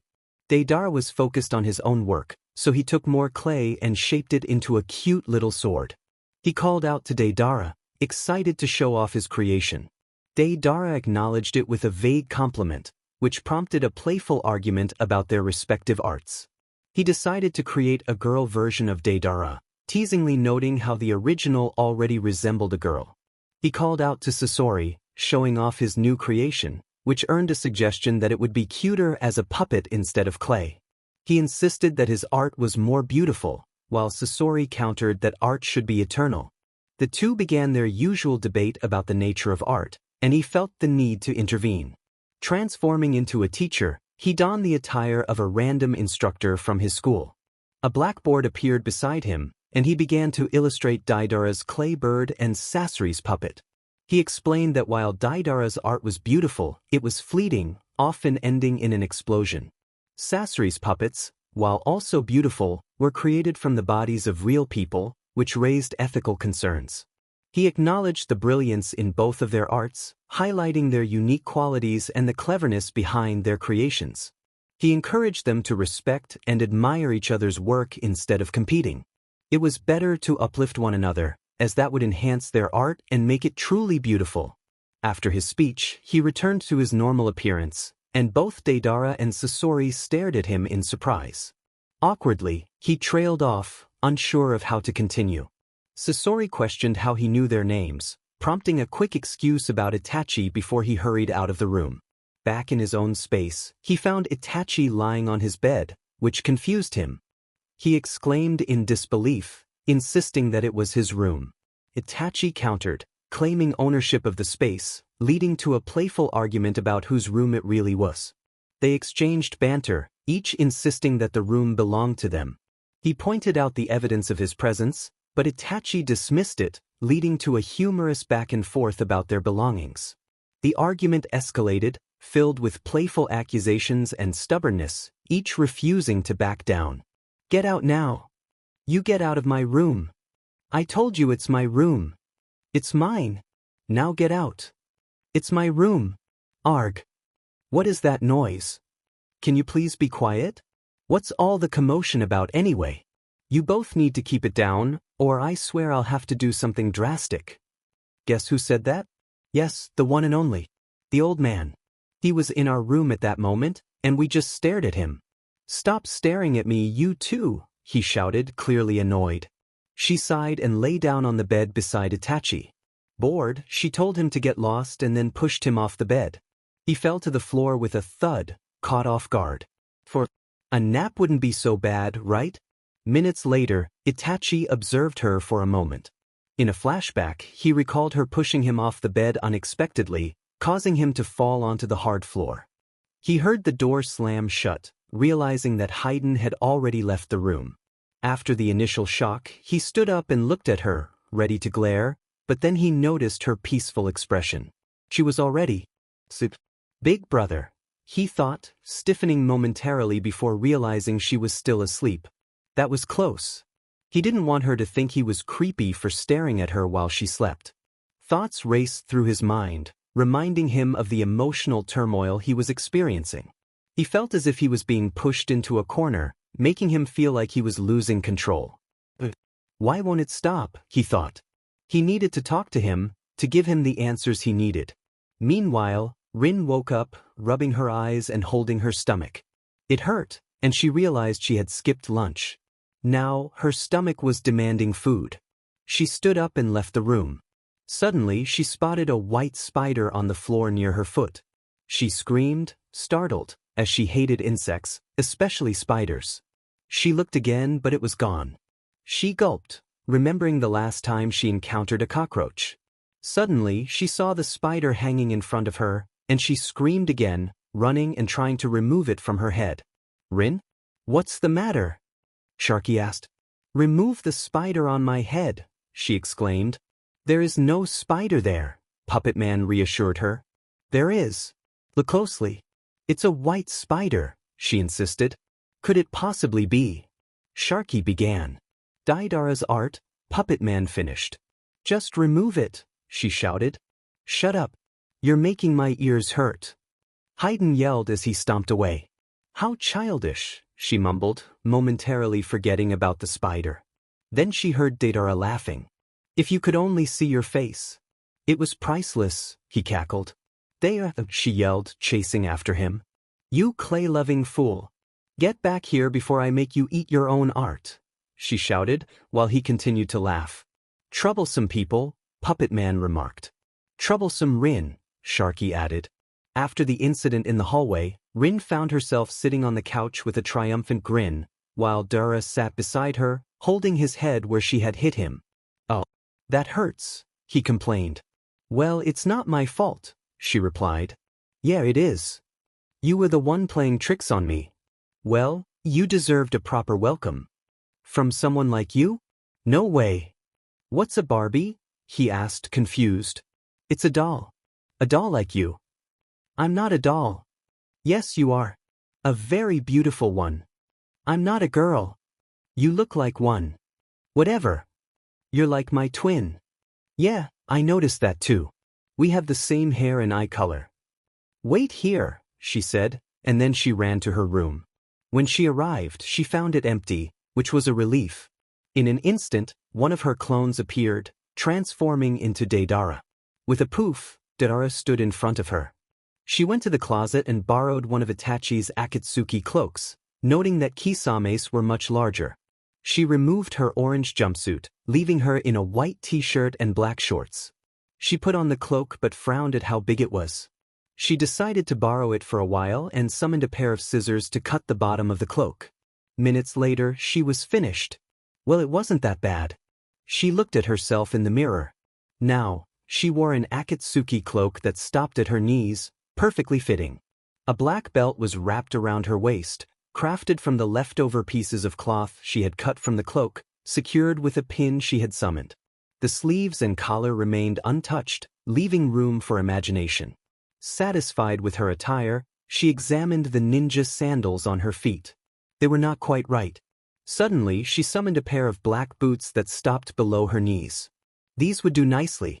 After putting them on, she turned her attention to her hair. She created a clone of Deidara's signature brown ponytail and used it to tie her hair halfway, allowing the rest to hang freely behind her, just like Deidara's style. She also trimmed her bangs to cover the left side of her face, mimicking him further. Next was the headband. She removed her forehead protector from her waist and held it up, transforming the Leaf Village symbol into the symbol of Deidara's village through an illusion. She tied it around her head, then created a clone of Deidara's eye accessory and placed it over her left eye. For the hand mouths, she made them appear as illusions as well. Finally, she made her whisker marks disappear using another illusion. The last touch was summoning a pouch like Deidara's, filling it with clay, and tying it around her thigh. She noted that no one could see through her illusions, not even the Sharingan or Byakugan. She felt perfect, resembling Deidara, a younger and girlier version of him.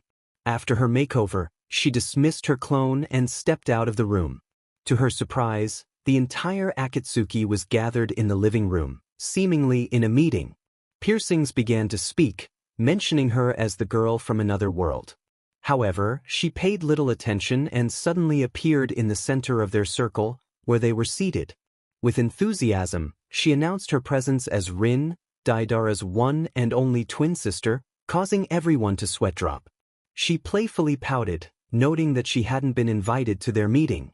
Piercings asked her to transform back to her normal self, but she insisted it was just a makeover.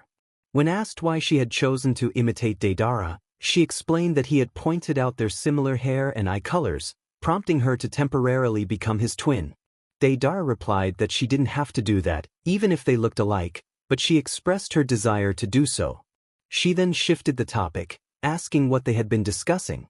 The leader bluntly stated it was none of her concern, but she pressed for details, insisting that since she would be around for a while, they might as well share.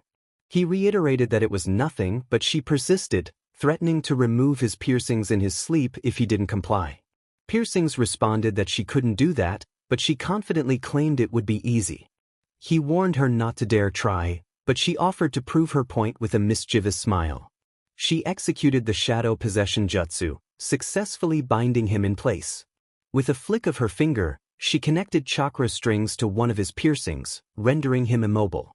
She began to pull one of the piercings from his nose, watching as fear crossed his face. Conan intervened, using an arm made of paper to hold her wrist, urging her to stop. She questioned why it was wrong to make him share their conversation. Conan insisted that if he said he couldn't, it meant he truly couldn't. Rinn argued that there was a difference between saying he couldn't and saying it was none of her concern. She pointed out that just because Conan cared for him didn't mean she had to lie to protect him. Despite the playful banter, the tension in the room was palpable as Rinn continued to assert her determination to uncover the truth.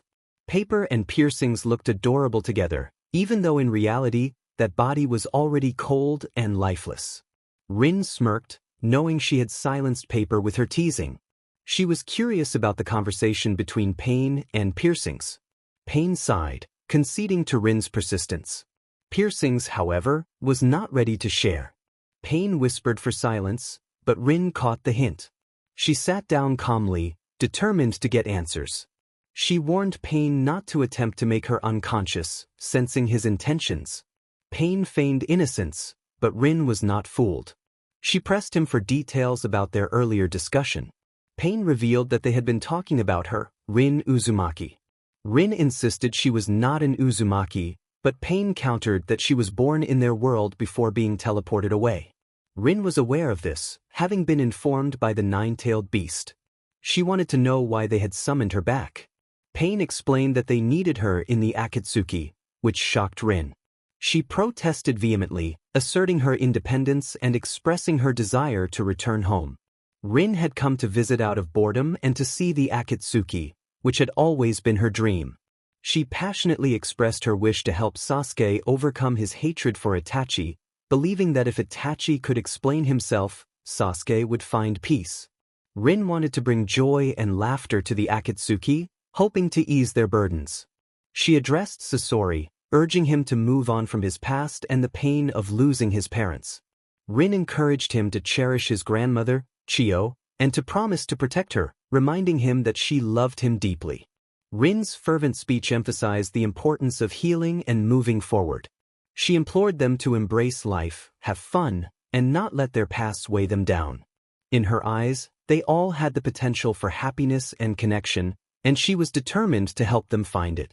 This organization had members with serious personal issues. Conan and Pain faced their own challenges, which were deeply personal, and they understood the need for wise solutions. One suggestion for Pain was to buy a dictionary and look up the meanings of peace and pain, urging him to stop misunderstanding things and to think more intelligently. As for Conan, she was encouraged to remain true to herself, as changing her personality wouldn't suit her at all. Itachi was reminded to reflect on their previous conversation, and the same advice applied to Sasori. Kisame was cautioned that harming a comrade was not the right approach and that they should never view teammates as burdens, no matter the circumstances. The essence of teamwork was irreplaceable. Deidara was advised to be less reckless and to think before creating art that could explode. He needed to cherish his life more than anything, as there were people who cared about him. Haydn was urged to refrain from unnecessary violence, with the reminder that everyone had lives they valued, dreams they wished to fulfill, and that he was not a god to decide when someone's life should end.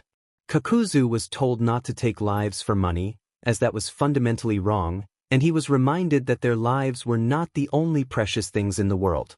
Toby was prompted to seek the truth about his comrade's actions before jumping to conclusions. He was reminded not to let hatred consume him, as it would lead to darkness. Zetsu was warned that being foolish could lead to dire consequences.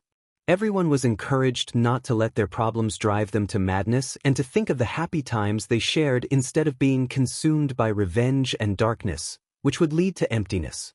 After delivering this lengthy speech, she felt the weight of her words settle in. She had shared her thoughts after keeping them bottled up for so long, and now it felt awkward.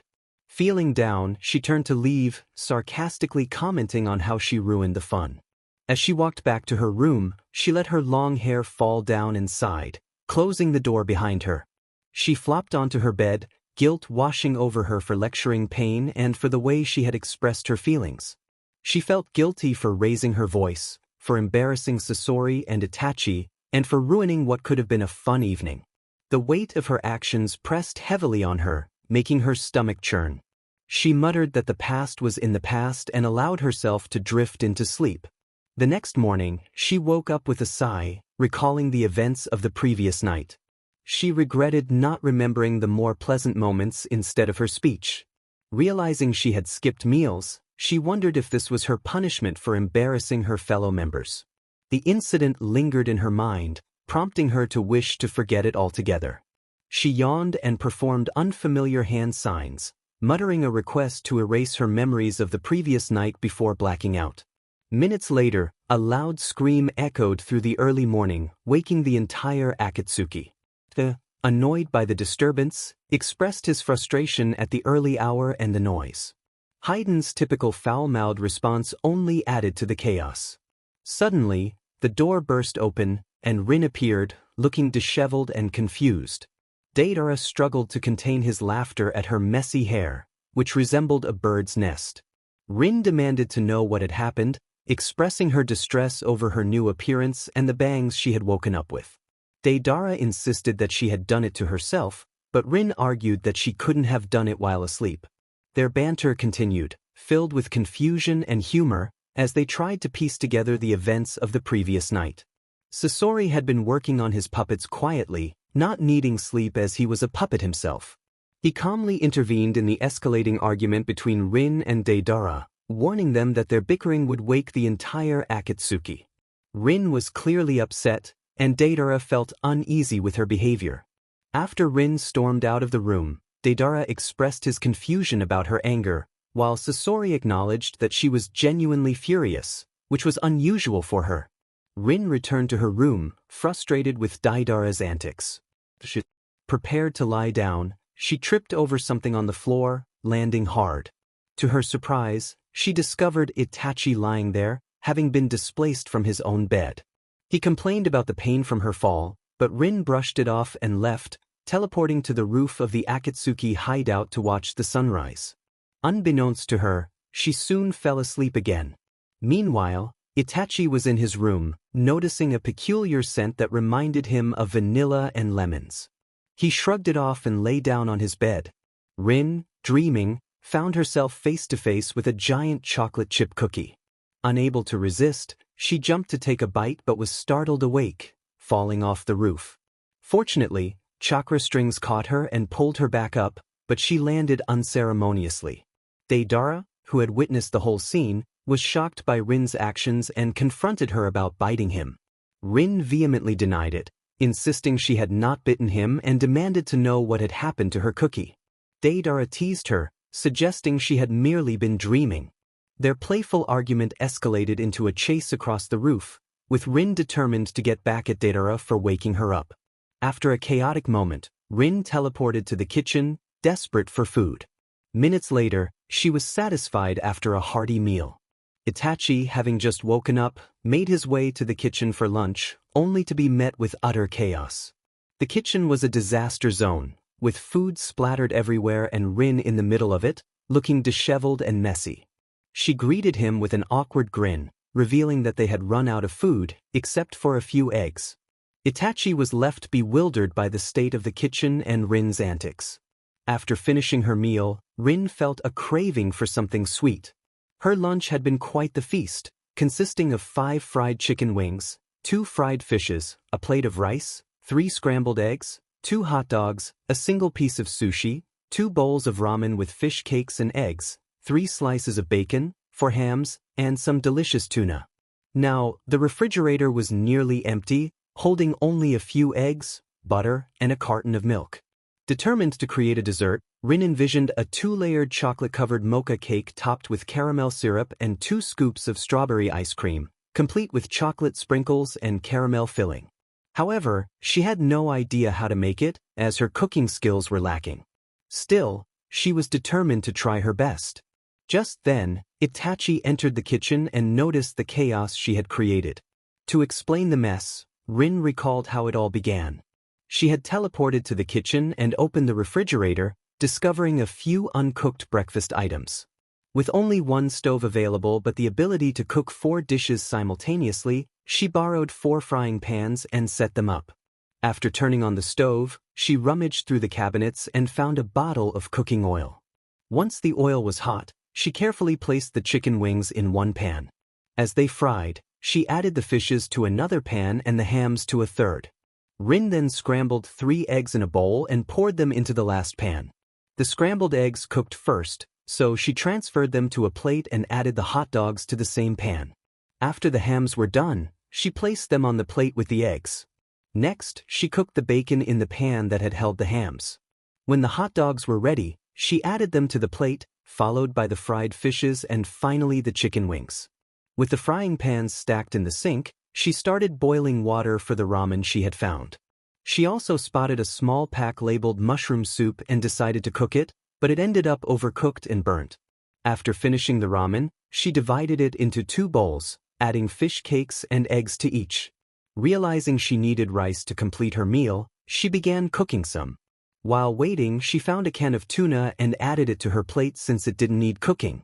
Rinn also discovered a single piece of sushi in the refrigerator, which she heated in the toaster using a fork to push it inside. After retrieving the sushi, she checked on the rice and noticed thick black smoke billowing from the oven. Surprised, she rushed to unplug it but stumbled over some chairs, falling to the ground.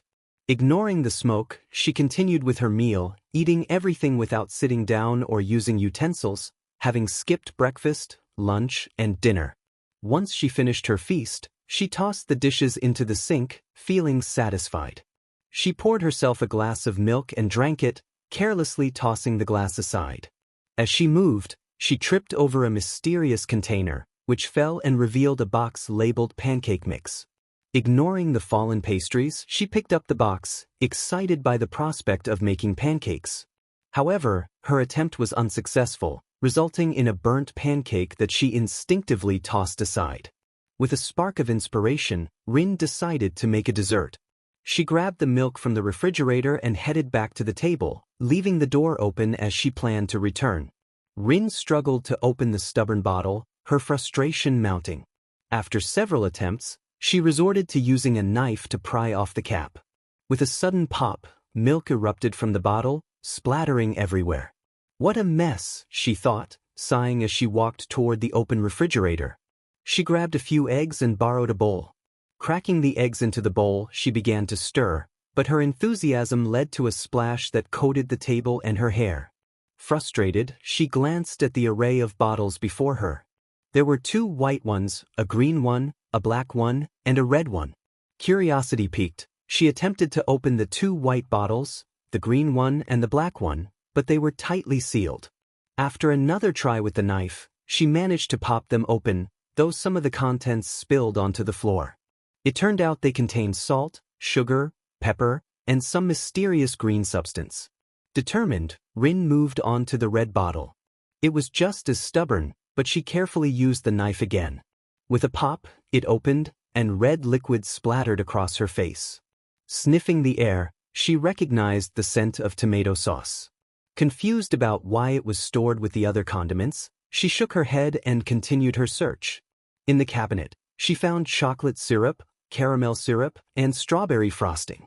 Each bottle, when opened, sent sticky contents flying, leaving her exasperated. She resolved to take a bath. Later, finally, she found a pack of flour and began preparing the cake mixture in the bowl. She combined flour, eggs, and milk, adding some butter she had spotted in the refrigerator.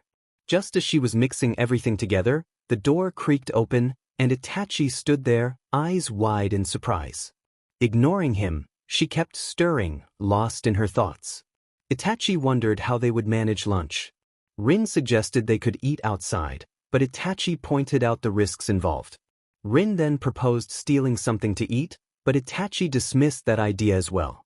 Rinn shrugged, suggesting they could skip lunch. She was fine with it, but she worried about the other Akatsuki members.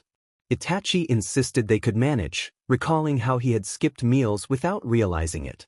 Rinn playfully reminded him that it was his fault for not inviting her. Itachi assessed the kitchen disaster. The stove was dangerously on fire, the toaster lay broken, and black smoke billowed from the oven. Several dishes were shattered, and cleaning up would be a monumental task. He decided to seek guidance from Leader-sama. Knocking on the door, he entered when prompted. Leader-sama inquired about his visit, and Itachi explained Rinn's mess in the kitchen. The leader suggested simply telling her to clean up, but Itachi explained that the damage was extensive and would require replacements. Leader Sama insisted that Rinn could handle it, but Itachi was skeptical about how to convince her, especially since she was upset with him. He mentioned that Rinn seemed to have forgotten the events of the previous night. Leader Sama was incredulous, but Itachi pointed out that anything was possible for her. He shared a memory of Rinn expressing her guilt over her actions, revealing her inner turmoil. She had been overwhelmed with regret and had seemingly erased her memory of it. After sharing the memory, Leader Sama nodded, leaving Itachi to ponder how to approach Rinn. With a determined mindset, he stepped out, ready to devise a plan to convince her to take responsibility for the chaos she had created.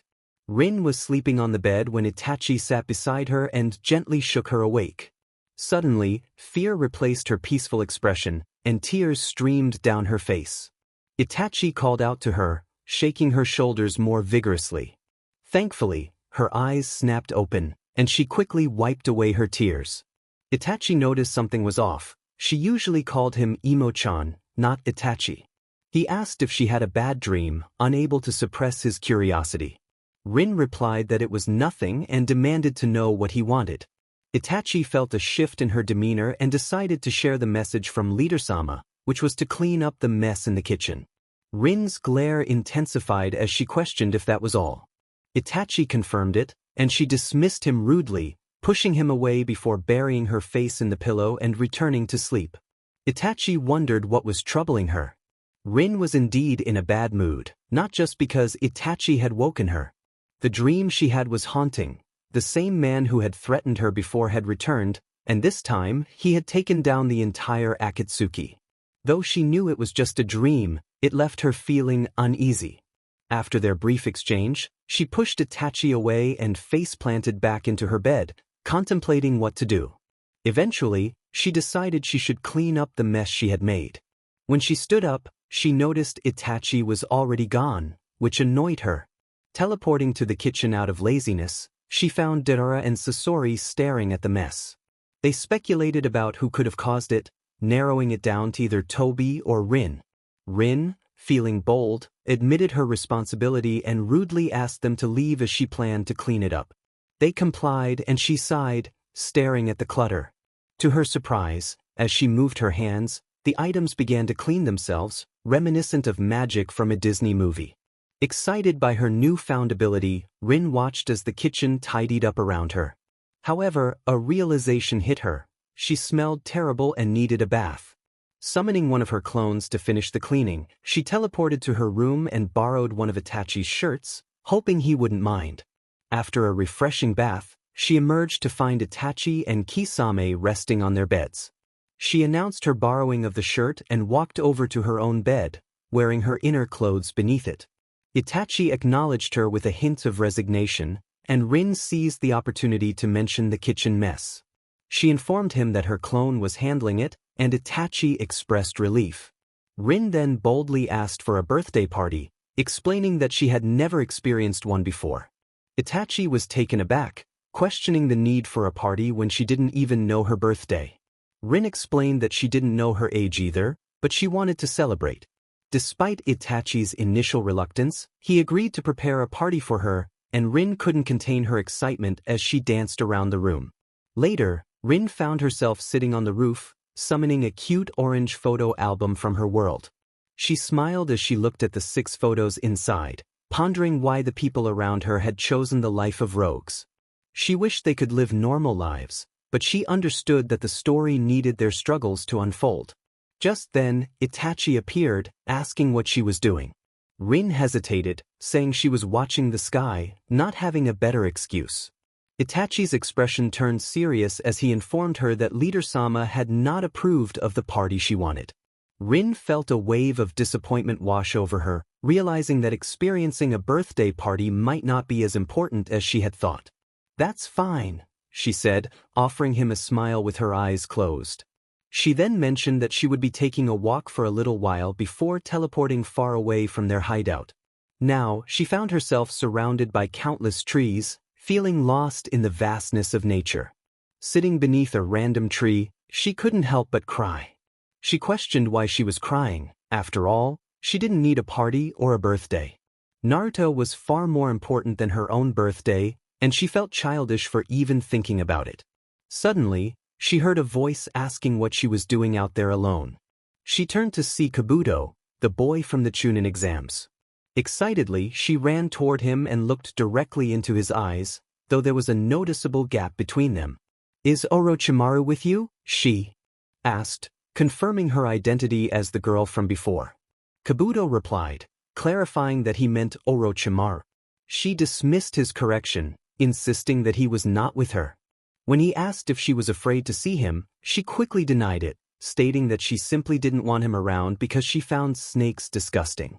Kabuto remained silent, observing her closely.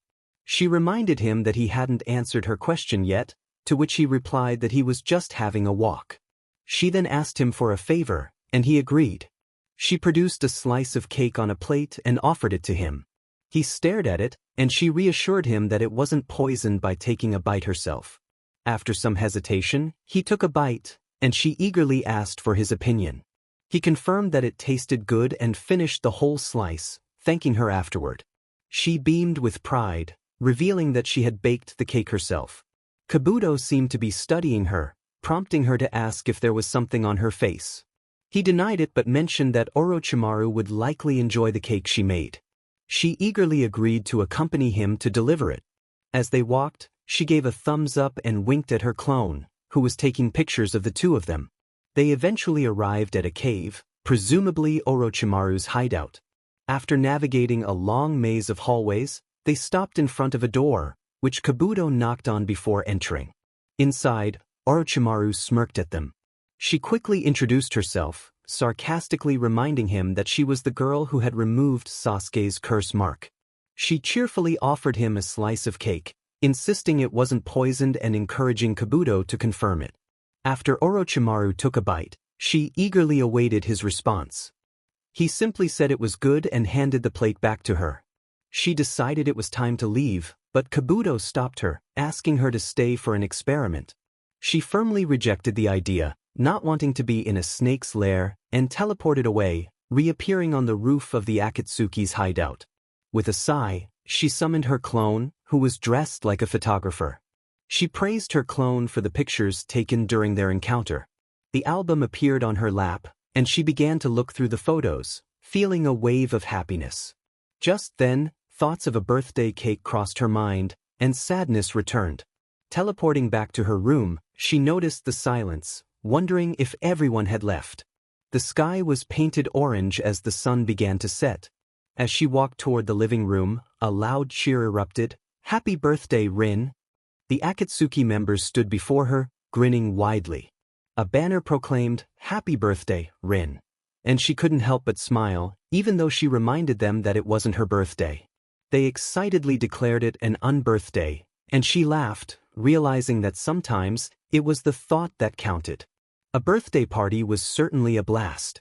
They ate, danced, and sang together, creating an atmosphere filled with laughter and joy. Rinn had even summoned a karaoke machine, and the expressions on everyone's faces were priceless. Kisame was currently singing the Narwhal song, and Rinn couldn't help but chuckle at the scene. Moments later, Deidara called out for Rinn's turn to sing, tossing the microphone her way. Fortunately, she caught it just in time. She protested, claiming she didn't sing, but Deidara insisted otherwise. After some back and forth, Rinn reluctantly agreed to sing just one song, even though she only knew "When I Was Your Man" by Bruno Mars. As she pondered which song to choose, inspiration struck her, and she began to sing. As the music filled the air, Rinn sang about treasure and the beauty of someone special, her voice carrying the emotions of the lyrics. The fun continued to unfold as the party atmosphere buzzed with excitement. Minutes later, Rinn suggested they play Truth or Dare. They formed a circle, and a bottle magically appeared in the center. Rinn spun it, and it landed on her with a playful laugh. She spun again, and this time it pointed to Zetsu. With a mischievous grin, she dared him to put on makeup. Zetsu hesitated, crossing his arms defiantly, but Rinn was determined. A clone of hers appeared, dressed as a makeup artist, and Zetsu had no choice but to comply. After a minute, Zetsu returned, and everyone burst into laughter at his transformed appearance. He looked like a character from a cartoon, with bright colors and exaggerated features that made Rinn laugh uncontrollably. As the game continued, Zetsu spun the bottle, and it landed on Haydn. He dared Haydn to run around the living room for 2 hours, which caused an uproar of disbelief. Rinn, not wanting to wait that long, suggested Zetsu spin again. This time, it landed on Kisame, and Zetsu dared him to dress up like a ballerina. A ballerina dress magically appeared, and Kisame reluctantly donned it, looking quite uncomfortable, which only added to the hilarity. Kisame then spun the bottle, and it landed on Itachi. He asked Itachi to choose between truth or dare, and Itachi opted for dare. To Rinn's surprise, he dared Itachi to kiss her on the cheek. Rinn was taken aback, but Itachi quickly fulfilled the dare, leaving her momentarily speechless. As the game progressed, Itachi spun the bottle again, and it landed on Deidara. Rinn used her telepathy to suggest a dare, and Deidara was challenged to let his hair down for a week. He complied, removing his ponytail, and Rinn couldn't contain her excitement, tackling him in a hug and showering him with compliments about how cute he looked. The party continued with laughter, playful dares, and unforgettable moments, creating memories that would last a lifetime. He mimicked her voice, which made her happy. There was a hidden photographer among them, and the atmosphere was playful. A couple of minutes later, after their conversation, Dara spun the bottle, and it landed on Stitches. He grinned mischievously, causing Kakuzu to sweat nervously. Deidara asked Kakuzu if he wanted truth or dare, and Kakuzu chose dare. Deidara laughed maniacally and dared him to use his money for groceries and give Deidara half of his savings. Kakuzu, shocked, firmly refused and glared at Deidara. Suddenly, she yelled that no one was allowed to say no, and with a poof, her clone appeared and dashed toward Kakuzu's room. Stitches noticed and chased after her, demanding she stop. She laughed heartily at the chaos. Deidara spun the bottle again, and it landed on Loli-chan. He excitedly urged Kakuzu to ask Loli-chan, but just then, a loud crash interrupted them. Rinn ran toward them, with Kakuzu hot on her heels, chasing after her. The clone was carrying a bag full of money, coins spilling out and leaving a trail behind her. Stitches yelled for her to return his money, frustration evident on his face. The clone tossed the bag to Deidara, claiming it was half of Kakuzu's savings, and added a small bag for groceries before disappearing with a poof. Kakuzu slowly turned his head toward Deidara, his expression unsettling. Deidara smirked and gave a thumbs up, which she returned with enthusiasm. It was now Deidara's turn to ask Loli-chan, who eagerly chose dare. He was told not to eat any sweets or candies that day, and he pouted in response. The dares seemed a bit mundane. It would have been more fun if they had to dress up or dance. Lollipop spun the bottle, and it landed on Conan. He asked her truth or dare, and she chose truth. He asked if it was true that she was in love with Leader-sama, and she blushed deeply, lowering her head. The group erupted in laughter, teasing her about her feelings.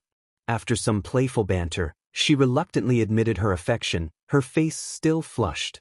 Minutes later, Conan spun the bottle, and it landed on Sasori. She dared him to hug Deidara for 10 seconds. Sasori sighed but complied, counting slowly as the others watched with amusement. After the countdown, he quickly released Deidara, unaware that someone was capturing the moment on camera. Sasori then spun the bottle, and it landed on Rinn. She protested, wanting Pain to go first, leading to a humorous back-and-forth argument about who should answer first. Eventually, Rinn chose truth, claiming she was too lazy for a dare. When she was given a simple task to clean their room, her clone appeared to take care of it, which Sasori deemed unfair. Rinn defended her choice, insisting it was clever. Next, Rinn turned to Pain and asked if he wanted truth or dare. He chose dare, and Rinn dared him to kiss Conan and confess his feelings for her. Just as he was about to comply, a loud timer rang, startling everyone. The old man in the room had finally sat down, panting heavily. Pain, looking nervous, faced Conan and kissed her cheek, declaring his love for her. The room erupted in laughter at the unexpected turn of events, and Rinn couldn't contain her amusement, wiping away tears of laughter. Once everyone had completed their dares, Rinn suggested they play another game. After some discussion, they agreed on a game of hide and seek, excited about the possibilities. The rules were simple. They could hide anywhere inside the base, outside, in the nearby village, in the forest, or even under the sea. Except for Obito's own dimensional abilities, they had a plan. They had 1 hour to hide, and they needed to be quick because they could use any means to locate anyone, searching for their chakra and other signs. They could do anything to avoid being caught, like hiding their chakra or using a clone as a distraction, but they had to remain in one place or risk disqualification. The game would last from evening until morning, starting at 7 p.m. They wouldn't stop until everyone was found, and once the time to hide was up, they couldn't move from their hiding spots. Those were the rules. When asked who would seek, Itachi raised his hand and declared he would take on the role. The countdown began, and everyone scattered to find their hiding places. Rinn teleported to the highest branch of the tallest tree. From her vantage point, she could see the dark, expansive sky and the beautiful, shining full moon. She wondered where Gaara was and if he was okay. The thought of him possibly being in danger crossed her mind, and she sighed, staring at the sky. She thought of Sasuke, Naruto, Sakura, Kakashi-sensei, and all her friends. It would have been better if they were all playing together. Maybe Naruto would have wanted to join her, but he was still not home. In a flashback, she remembered Annie dragging her to the playground, their laughter filling the air until Annie's mother called her home. Annie waved goodbye, leaving Rinn feeling lonely once again. She wished for more friends, but she was content with having Annie. Looking up at the sky, she called out to her parents, asking why they weren't coming back and if they still loved her. Tears streamed down her face as she sat on the ground, feeling the weight of her loneliness. She recalled the words she had said as a child, wishing for companionship. After a long sigh, she began to braid her hair, contemplating a visit. It wouldn't hurt to see someone, would it? They wouldn't know, after all. It was just a visit, and she would return. With that thought, she teleported to where Naruto was practicing with Jiraiya. At least she could see him, and that was enough for her. Flashback. The Akatsuki gathered together, sitting in a circle. Pain stated that they were keeping a girl named Rinn because they needed her, as she possessed the 9 tails within her. Kisame questioned whether Naruto also had the 9 tails inside him. Pain clarified that both Rinn and Naruto contained the 9 tails, explaining that they needed to extract the beast from both of them to achieve their goal. Without either of them, the extraction would not be complete. Deidara inquired if they could extract the 9 tails if they had both Rinn and Naruto. Pain confirmed this but cautioned that they must keep their intentions a secret from Rinn, as she would likely run away if she discovered the truth. Deidara expressed concern about the consequences of removing a tailed beast from its host, wondering if both Naruto and Rinn would die as a result. Pain confirmed that they would perish once the extraction was complete, finding some amusement in Deidara's question. He instructed them to act as if Rinn were family and not reveal the truth. Deidara, feeling a bit sad, questioned if they were simply going to act while knowing the outcome. Pain acknowledged this and mentioned that they now understood Rinn was from another world. Then, Rinn made her impressive entrance. Flashback ends. Rinn was taken aback by the sudden flashback. It felt like a betrayal. They were just using her. Tears streamed down her face as she realized she had been wrong to think they cared for her. Wiping her tears, she felt a change in her eyes, blinking until they returned to normal. She teleported back to the place where they had been before the game began. Itachi's voice reached her from behind, and she turned around, dramatically placing the back of her hand on her forehead. She feigned surprise, sarcastically lamenting her capture while forcing a smile. Fortunately, her tears were not obvious. She declared that she would be going to sleep, expressing her exhaustion and wishing him luck in finding them, before teleporting to her original room at Naruto's house, where she cried her heart out, declaring her hatred for them. Time skip. The day Naruto arrives. The loud alarm clock blared, and Rinn threw it against the wall, shattering it into pieces. With a sigh, she attempted to return to sleep. Minutes later, she was lost in her dreams, snoring softly. Suddenly, she jolted awake, laughing at a funny thought that had crossed her mind. She grinned crazily, tears of laughter streaming down her face before she decided to wipe them away. After shaking off the remnants of sleep, she went through her morning routine, washing her face, eating breakfast, ramen, taking a bath, brushing her teeth, and grooming her hair. Once ready, she stepped outside for a walk, yawning and closing her eyes. Curious about what it would be like to be blind, she tied a handkerchief around her head, covering her eyes like a beindif LD.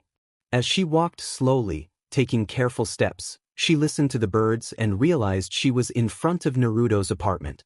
She could feel the curious stares of the villagers, but she shrugged it off, thinking of it as training. She continued walking, bumping into several people along the way, apologizing each time. Eventually, she collided with someone familiar. A voice exclaimed her name, and she stood up, dusting herself off while still blindfolded. The voice belonged to Naruto, who excitedly recognized her and hugged her tightly. Rinn gasped for breath, and he quickly released her, apologizing. Rinn was overjoyed to see him again, tackling him to the ground with a bone-crushing hug. She expressed how much she had missed him and asked if he was okay. Naruto reassured her that he was fine and excitedly shared that he had learned a new technique called Rasengan from Pervy Sage. Rinn eagerly asked if he could teach her, and he agreed, but then he mentioned he was starving and suggested they go get ramen. Before she could respond, he dragged her toward the ramen stand, the delicious scent wafting through the air. As they settled down to eat, Naruto noticed her BLNDFLD and asked about it. Rinn explained that she was training, preparing for situations where she might not be able to see. She believed it would be useful in the future, and Naruto listened intently as they enjoyed their meal together. Time skip again. Rinn and Naruto decided to join forces with Sasuke to remove Kakashi's mask. Rinn was excited about the plan, urging Sasuke to come along while they waited at Ichiraku Ramen for Naruto and Sakura to bring Kakashi-sensei. After several attempts that ended in failure, Kakashi casually revealed that he had a second mask underneath the first. Everyone except Rinn was taken aback by this unexpected twist. Rinn, however, was ready for action, summoning a clone that tackled Kakashi to the ground. She attempted to remove Kakashi's mask, but he quickly pulled it back up and pushed her clone away. In that brief moment, her clone only caught a glimpse of his nose. It was a bit disappointing, as only Tucci and his daughter had seen his face. It hardly seemed fair. She decided to skip the part where they were assigned to a mission in the land of tea. Anyways, on with the story. Sasuke was currently at the hospital, recovering from injuries sustained in the land of tea. She sat next to him, admiring the beauty of the flowers Sakura had bought from Ino's flower shop. Sakura was trying to convince Sasuke to eat the sliced apples she had prepared when suddenly, her annoying brother burst through the door. He had been training for hours. To her, he was already strong enough, so why did he need to train more? She noticed Sasuke stand up and follow Naruto to the roof. What? She ran after them, sighing. It was such a drag. She watched them exchange a few attacks, and soon Naruto began preparing his Rasengan while Sasuke readied his Chidori.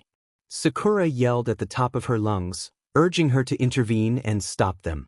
With a long sigh, she decided to take action like Kakashi did in the show. She halted their attacks and sent them tumbling into the water towers nearby.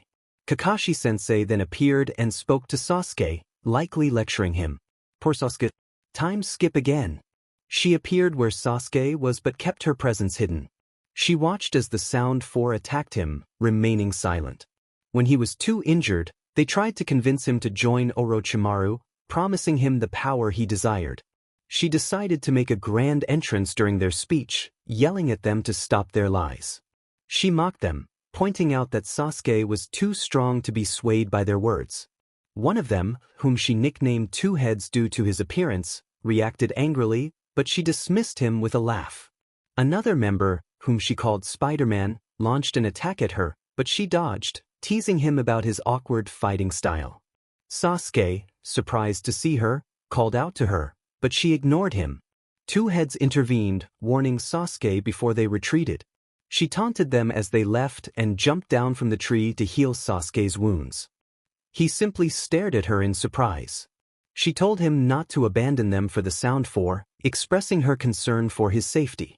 He glanced at her and sighed, acknowledging her words. She reminded him of their past conversations about his revenge against Itachi, hoping he would understand her feelings. When he smiled at her, she was taken aback. She had never seen the Uchiha smile before. He waved his hand in front of her, bringing her back to reality as she continued to heal him. He thanked her, and she replied that it was no problem, as they were friends. His eyes widened at her declaration, and she took his hand, insisting she would walk him home. He argued that he should be the one walking her home, but she playfully insisted otherwise. A few hours later, she found herself staring at the ceiling, lost in thought. She teleported to the village exit, where she saw Sakura standing with Sasuke behind her. Sasuke muttered his thanks before incapacitating Sakura and placing her on a bench. She yawned and stretched, catching his attention. She innocently asked why he was still awake, and he returned the question. She explained that she couldn't sleep, feeling an ominous sense that something bad was about to happen.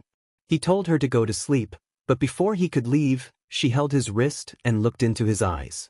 She realized she couldn't convince him to stay, and if she tried, it would ruin the story they were part of. With a heavy heart, she told him to go if that was what he wanted, but urged him not to forget her words. As she walked away, he muttered her name, and she snapped. She yelled at him, tears streaming down her face, expressing her frustration and heartbreak before running away from him. The next day, her head throbbed with pain. In a flashback, she recalled running away from him, slamming her door shut, and crying on her bed.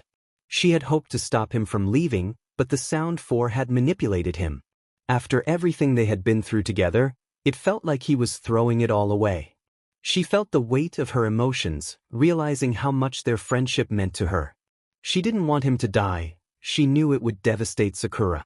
Confused by her own thoughts, she wondered why she could still joke in such a serious moment. She sighed, questioning why she was even thinking about this. Sasuke needed to escape quickly, otherwise, the entire plot would be in jeopardy. He had to go to Orochimaru, where he would gain valuable knowledge and confront that troublesome individual.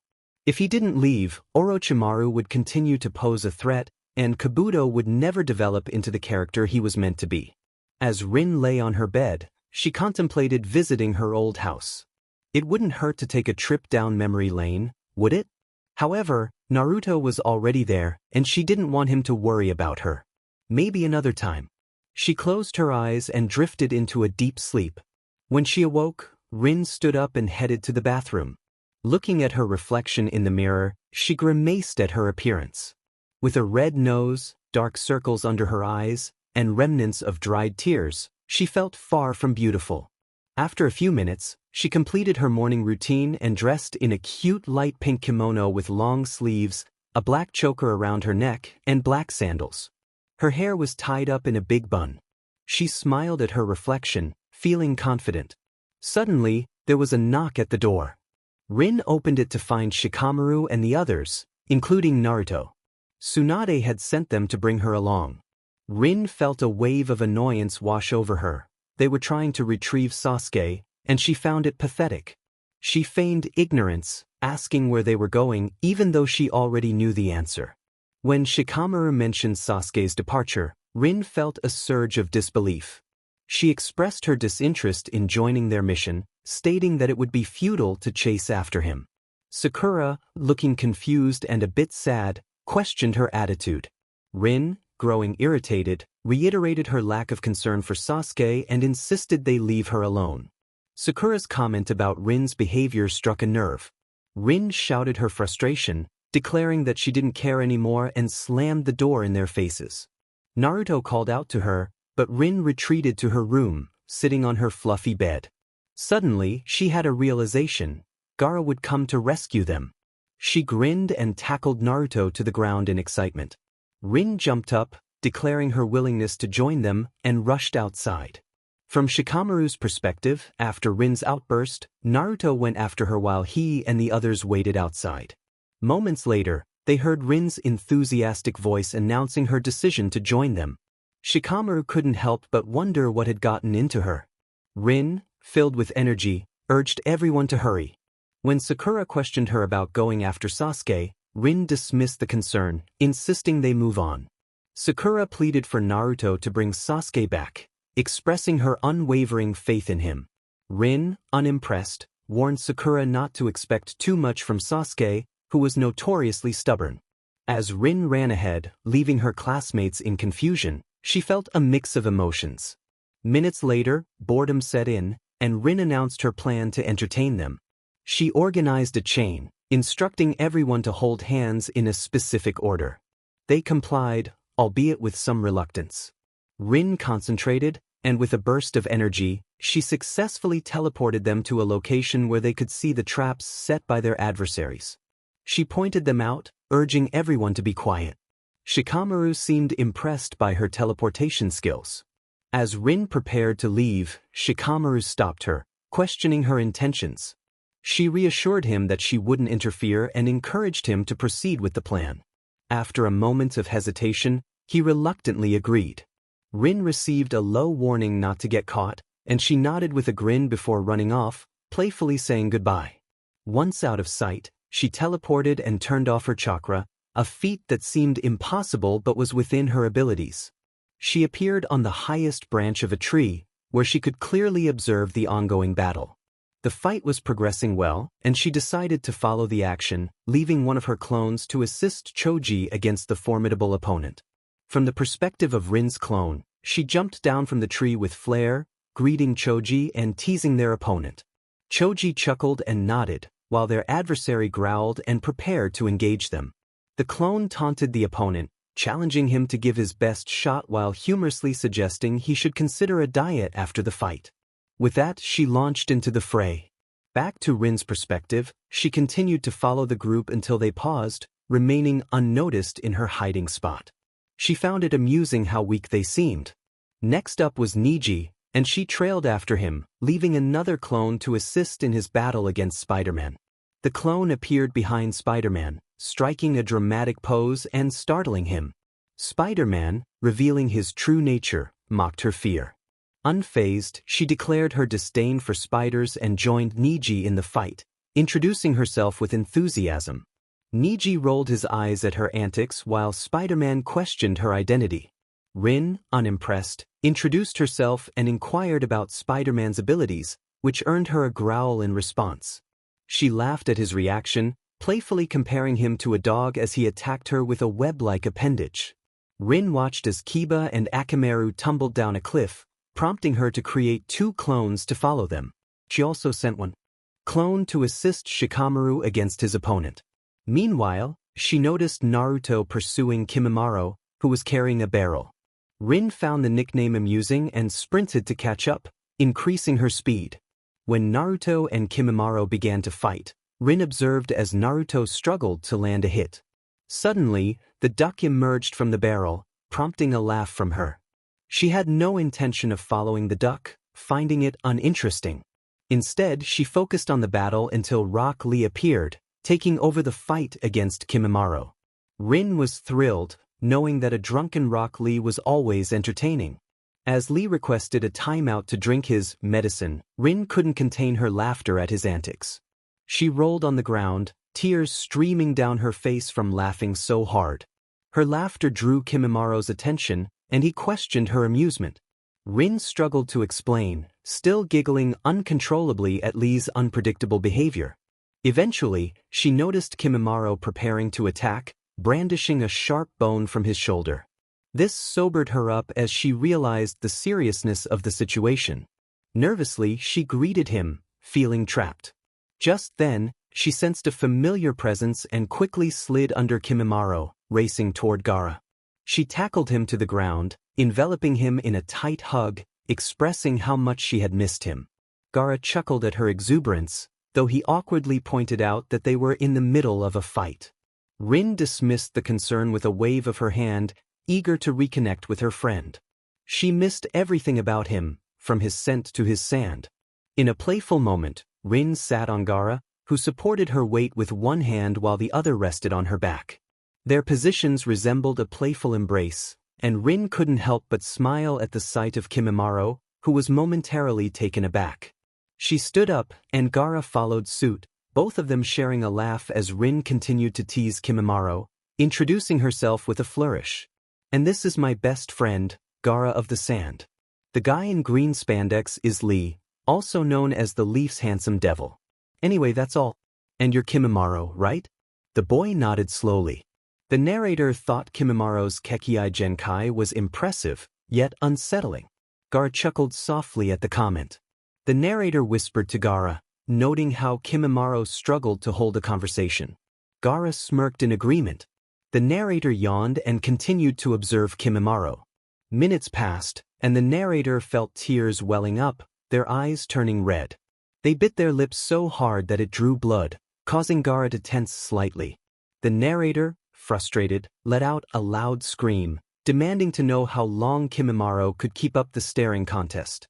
Determined to break the stalemate, the narrator puffed out their cheeks and declared they would return, disappearing in a puff of smoke. They reappeared on the highest branch of a tree, where they could watch the unfolding battle between sand and bones. The narrator then teleported to where Naruto and Sasuke were, near the two-faced statue by the waterfall. They noticed Sasuke had creepy, hand-like wings on his back, while Naruto was cloaked in his nine-tails form. Their jutsus, the Rasengan and Chidori, collided with a massive explosion, sending them flying. The narrator jumped and caught Naruto from behind, crashing into a rock to cushion his fall. They coughed, feeling the impact, and released Naruto, who had lost consciousness. The narrator was puzzled, having thought they had prevented Naruto's crash. Sasuke, still in his transformed state, questioned why the narrator was still there if they didn't want to bring him back.